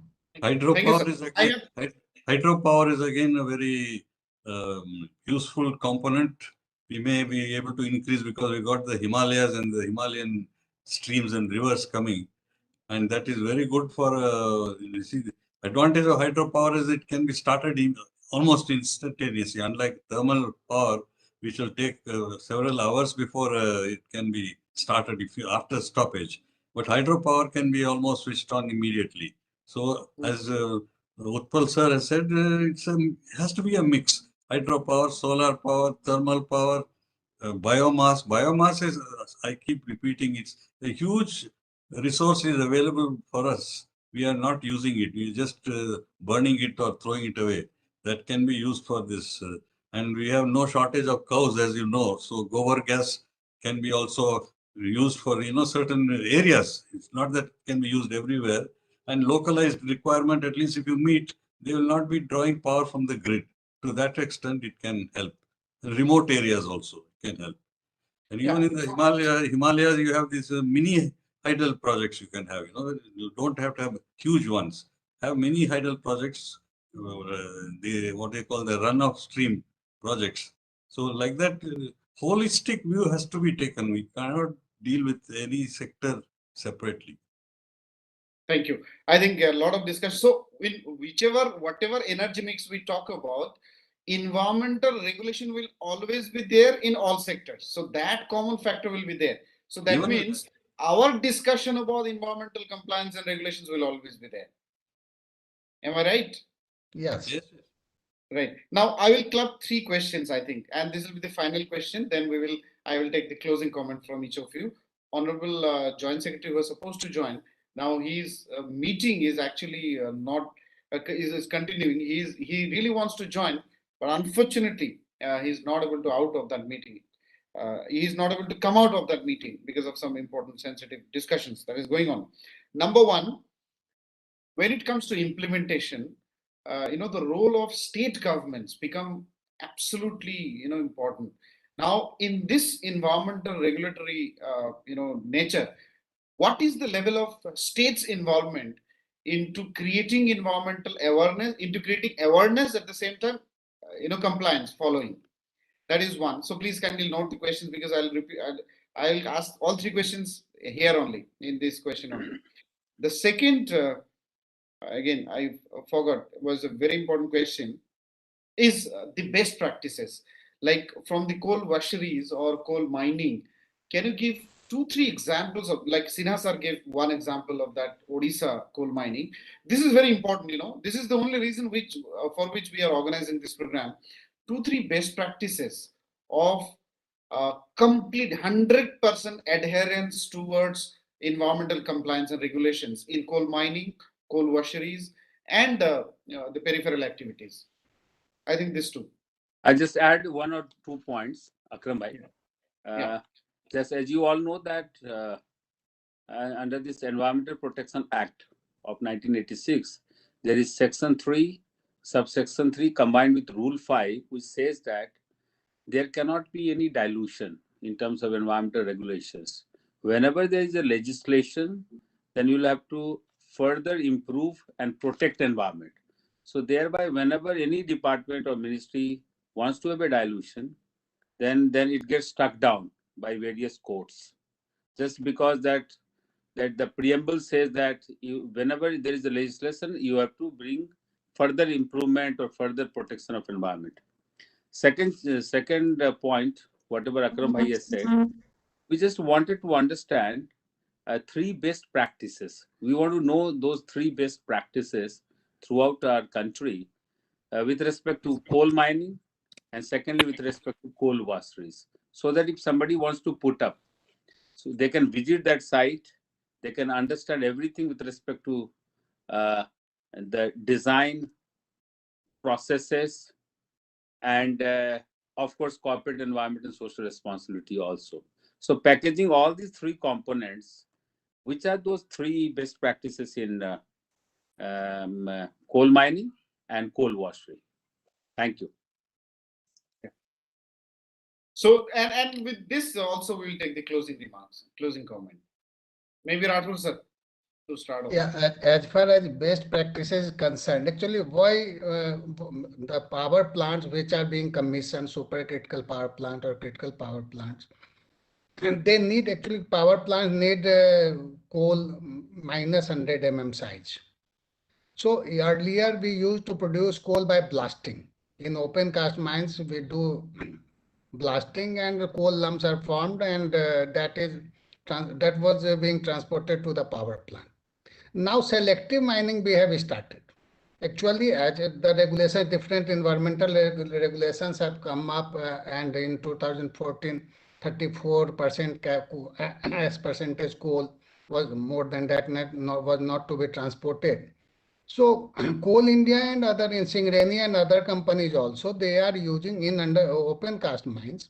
They have deployed, they have almost eliminated coal, blasting of coal. So they are doing it by surface miner. So surface miners have been introduced in most of the open cast mines, having 10 million or more capacity. As far as in Coal India, Gebra, Korba, Gebra, Kusmunda, Dipka, these are the 3 mines which are producing more than 40 million ton in a year. So its capacity, Korba coal field itself in Chhattisgarh is the major producer of coal in India. And Gebra is the largest coal producing mine in Asia also. So there we use surface miners. Surface miners, they cut coal in the size of minus 100 mm, which is directly transported to the NTPC. It is connected to NTPC Korba. Coal is also supplied to Gujarat, Punjab, Maharashtra and other states. So if it is the best practice, but so as far as the environmental pollution, someone was telling that open cast mining damages much. Certainly, there will be loss of vegetation. So biological and physical reclamation of land and will be required. Flora, fauna will be damaged. So, but after doing this, we are giving right quality of coal. But actually grading system has been changed. Earlier we used to have different getting. Now the coal has been graded from G1 to G17. So G17 coal is lower quality coal, having a calorific value of 2000 to 2200 like that. So the coal supplied is as per the requirement of the power plants. And if the power plant is having the grade is lesser than what is required, they have been also allowed by government to import high grade coal, so that they are doing mixing. As recently we have seen a report that NTPC has imported 1.41 million ton of coal from outside to mix with Indian coal. And so the grading, the as percentage is brought down to the level which is required, and the plant ducts and plants equipments are not much damaged. As far as Indian coal is concerned, there is no sulfur, almost there is no sulfur. So SO2 formation is not there, only carbon monoxide, carbon dioxide is there. So best practice is that we have to understand the psychology of the consumer, the power plants and other consumers, and we have to supply coal. And Coal India is doing that. Coal India is meeting its the demand. Certainly, in last month, August, September, last year, August, September, there was havoc that coal is in shortage, and we coal the power plant will go dry like that. But ultimately, Coal India supplied 48 million ton more coal to the power plants in comparison to last year. So as of now, there is no starvation at power plants. Only thing is that due to the rake supply, lesser rake supply, some of the far distant places power plants might not have got the coal, required coal. So there may be some apparent shortage which has been fulfilled now. So best practice is to understand the psychology of the consumer and Coal India is very well doing it, and Coal India is shouldering the responsibility for meeting the coal demand. As far as this webinar is concerned with Washery also, and after this ordinance of 2020 that more than 34% as percentage coal can be transported, it is a right decision of government, because when Washery was installed, do you know, running the Washery we need power. For running the Washery we need water. Suppose we are consuming water, slurry is formed. This slurry goes to the nala and then again to river and then to go to bigger river. So there is contamination. So if the coal is washed or coal is blended with imported coal at power plant, so this damage or this thing may not happen at mine site. As coal is to washed at mine site. So as we are having pollution due to blasting of coal and due to transportation of coal, again when we are washing this coal, 34% we are bringing the coal to the 34% level. So 10 to 15% as is only reduced. Indian coal is in between 30 to 50% of as. So for meeting the 34% as content requirement, we are reducing the as content by 10-15%. And reducing 10-15%, we are not going to increase heat value of that coal. And coal rejects, which are formed during washing, it has also calorific value. If we dump it at some other place, there will be burning. So again, there will be a problem for pollution and there will be environmental damage to the locals. So lastly, I want to add that we need a regulation, as Munna Sahab was very well telling and questioning, answering the questions. I understood him well, and he was just giving his suggestions on what as Tata representative from Tata was had put some 48 months timeline or 24 months timeline. So Munna Shah has told that even it has been given in clearance has been given in 70-80 days. So the government is proactively supporting the business houses and the industries in the coal field, coal mining, and the government full support is being provided by the government in land acquisition and mining lease, licenses, everything. As far as Chhattisgarh government is concerned, I am from Bilaspur, Chhattisgarh. Chhattisgarh government is extending every support in land acquisition, rehabilitation, resettlement, and others, whatever, law and order. In coal mining area, there is also law and order problem. So Chhattisgarh is a peaceful state and everything is going well. Only thing is that we have to change our outlook as the demands. We have to comply by international conferences to which we have made commitment. Our Prime Minister Narendra Modi he has made commitment to reducing carbon footprint. So we will be doing. And lastly, I can say that This webinar will be very useful for all the participants who attended the program. And I will request the organizer, Akramji and Dheeraj Kumarji, to send the proceedings of this seminar to all the participants so that they can further read and understand the thing. Thank you. Thank you. Thank you so much. David, sir. You raised a point about the state governments. The Air Act and Water Act, of course, will come under the state pollution control boards. But otherwise, I think it's mainly the Ministry of Environment and Forest, Climate Change, who will be looking into all these things, guiding the industry and taking whatever suggestions are given and implement them. Because I think environment and forest both are mainly central government. State governments, as Utpal was saying, yeah, they can help in maintaining law and order and things like that. But environment and forest regulation will be basically the central government. Thank you. Satish, sir, are you there? You would like to make the last final comment? And Chittaranjan Mali, sir, Hishmi, sir, if you are there. So yeah, the conference has got highly extended to 3 hours now. And I really thank each one of you for your patience and also for being so generous to join and continue, especially the speakers. So yeah, final word from Munna sir, and then we'll go to Dheeraj sir to close. 2 points you have asked for the, like you wanted a reply on the 2 fronts, basically. On the state government's activity, basically on the compliance to be done by state government and the action to be looked after by state government. Just to inform you that we have a CR, if you, I know you being a consultant, you know everything. CR is a body which we have formed for granting ECs at state level. So they are also granting ECs at as per the categorization of schedule, and they are also there for inspection also. Plus, while granting CTOs, state governments are always there for they will go for inspection of those sites before granting CTO.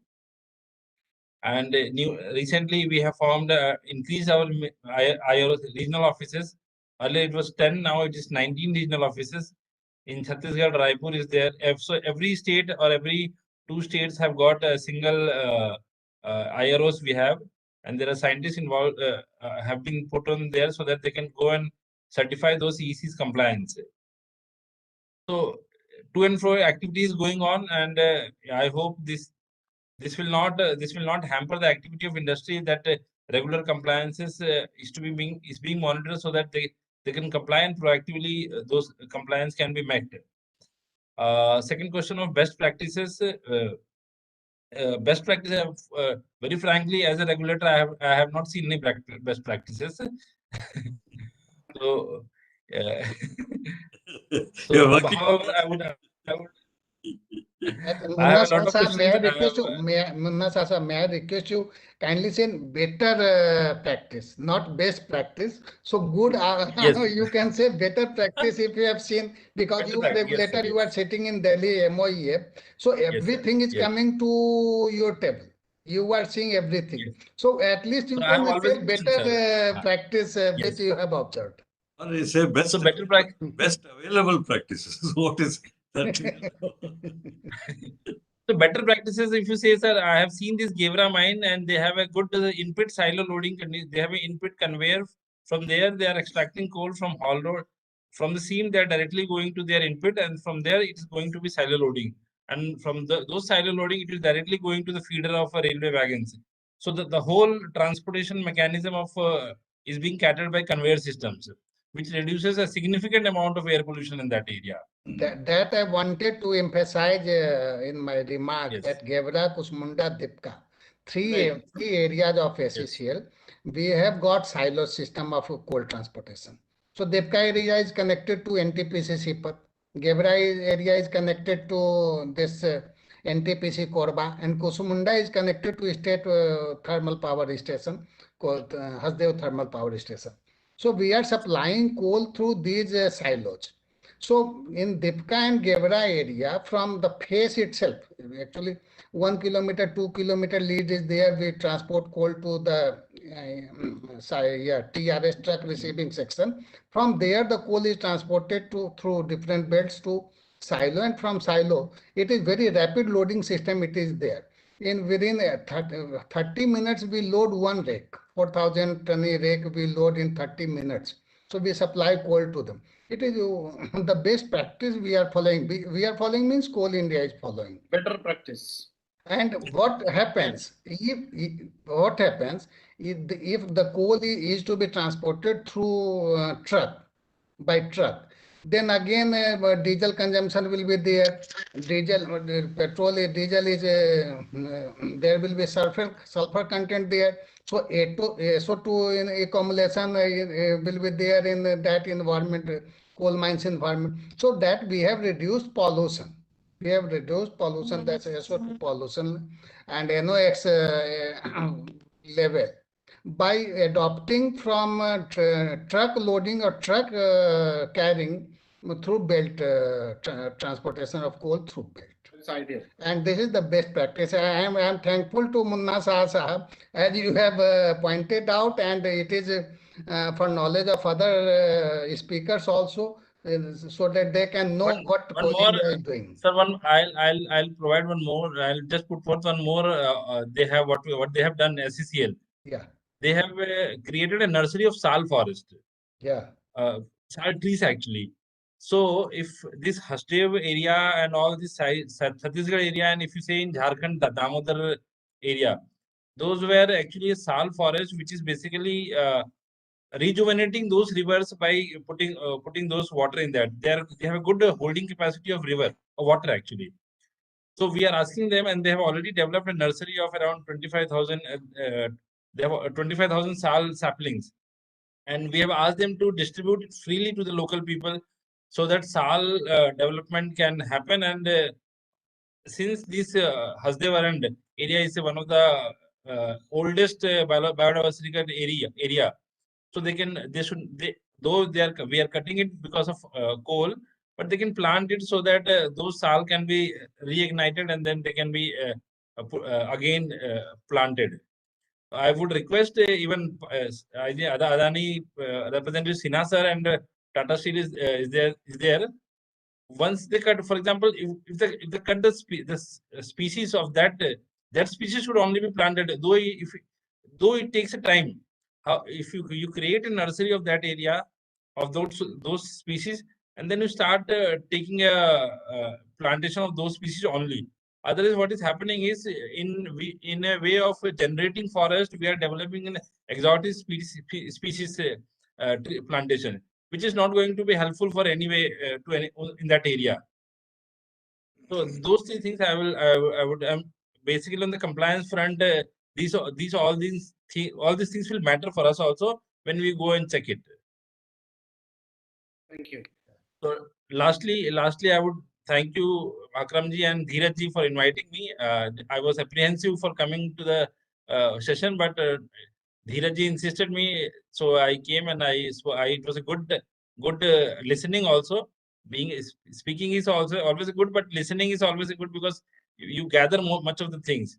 And sitting on the other side, I can at least preempt the things which can we do. At least we can do practically. Thank you. Thank you so Thank much. Thank you very much. I see Mahali sir is also here. So, Mahali sir, would you like to? Yeah, you see the best environmental practice as the group concern, Tata Steel concern. Here means basically the company has continuous invest in the process technology that more than the energy efficiency for the consequently the CO efficiency for the still Tata Steel is committing to playing the activity, the constructive role to addressing climate change, reducing the zone carbon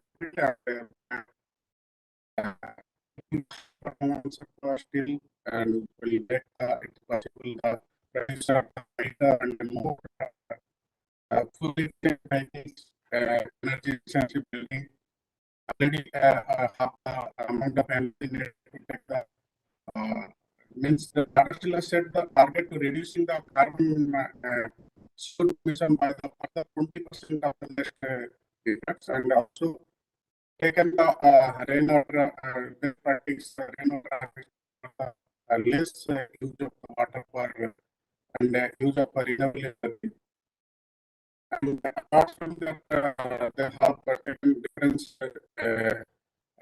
means process of and organic compost plant, you know, the organic compost plant and municipal waste they have proposed, and the green energy. And also they are thinking of the more the you know the hydrogen as a fuel they are initiating, and greenery and road development area in different mines and wash area, and also implementing zero wastage of zero liquid discharge, zero wastage of water. And these are the main focus for the Tata, and also the develop the community engagement of the environmental management system, and this airflow pollution measures they have implementing. And also the Your line is disturbing, sir. We are not able to hear you properly. Sorry. It is hello. Yeah, now better, sir. Please continue. These are the fine. So thank you so much, sir, Male sir. Now, Sinha sir, final comment from you.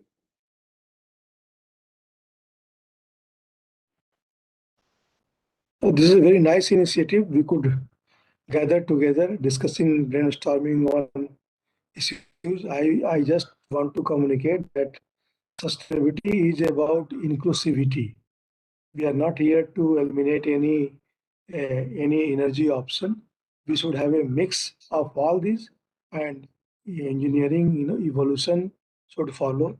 Just remember, 10 years ago, the solar cost was plenty, 20 rupees per unit. Now it is competing with 2 rupees, 1.99 last bidding had happened.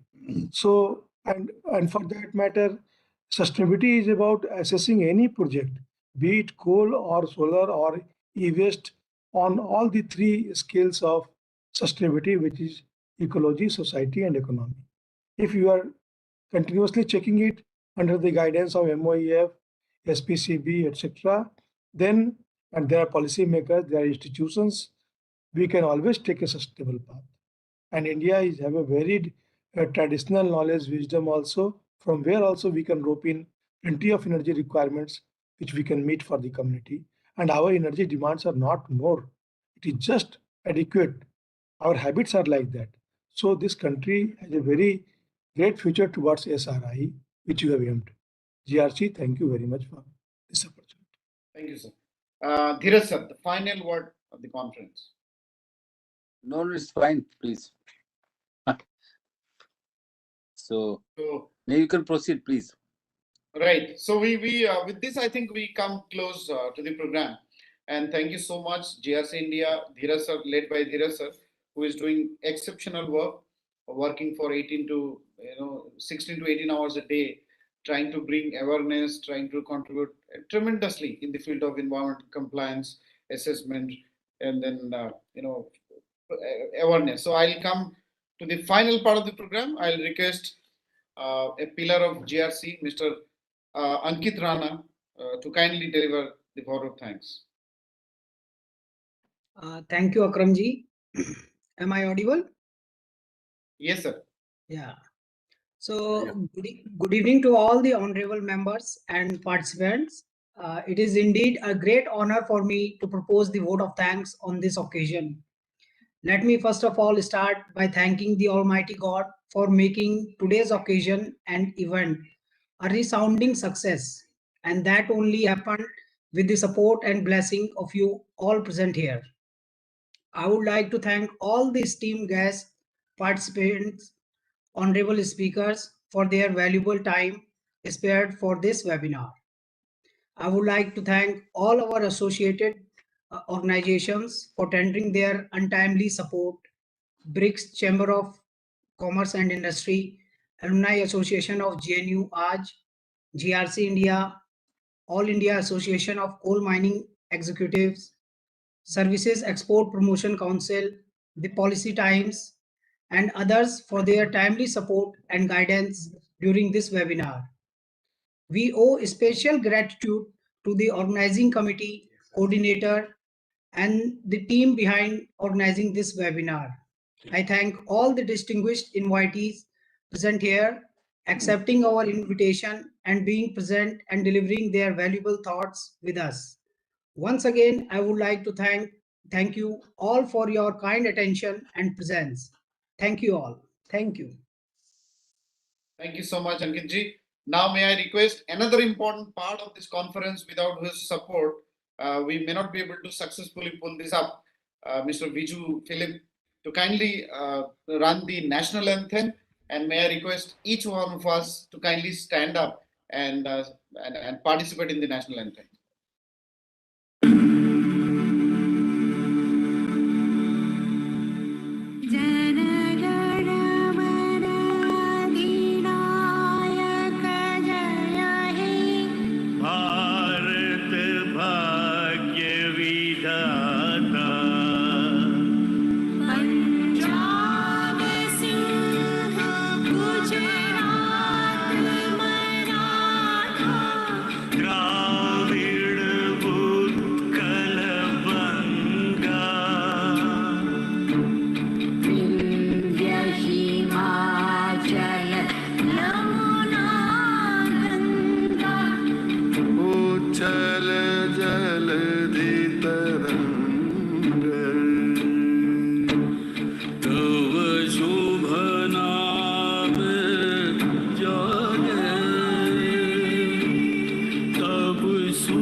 Thank you. Thank you so much for being part of this wonderful program. With this, we formally announce Thank you so much, sir. end of the Thank you. program. Thank you so much. Thank you. Thank you, everyone, sir. Please. Thank you. Thank you. Thank you. I'm leaving now. Thank you very much. Thank you, sir. Thank you so much, sir. Thank you, sir.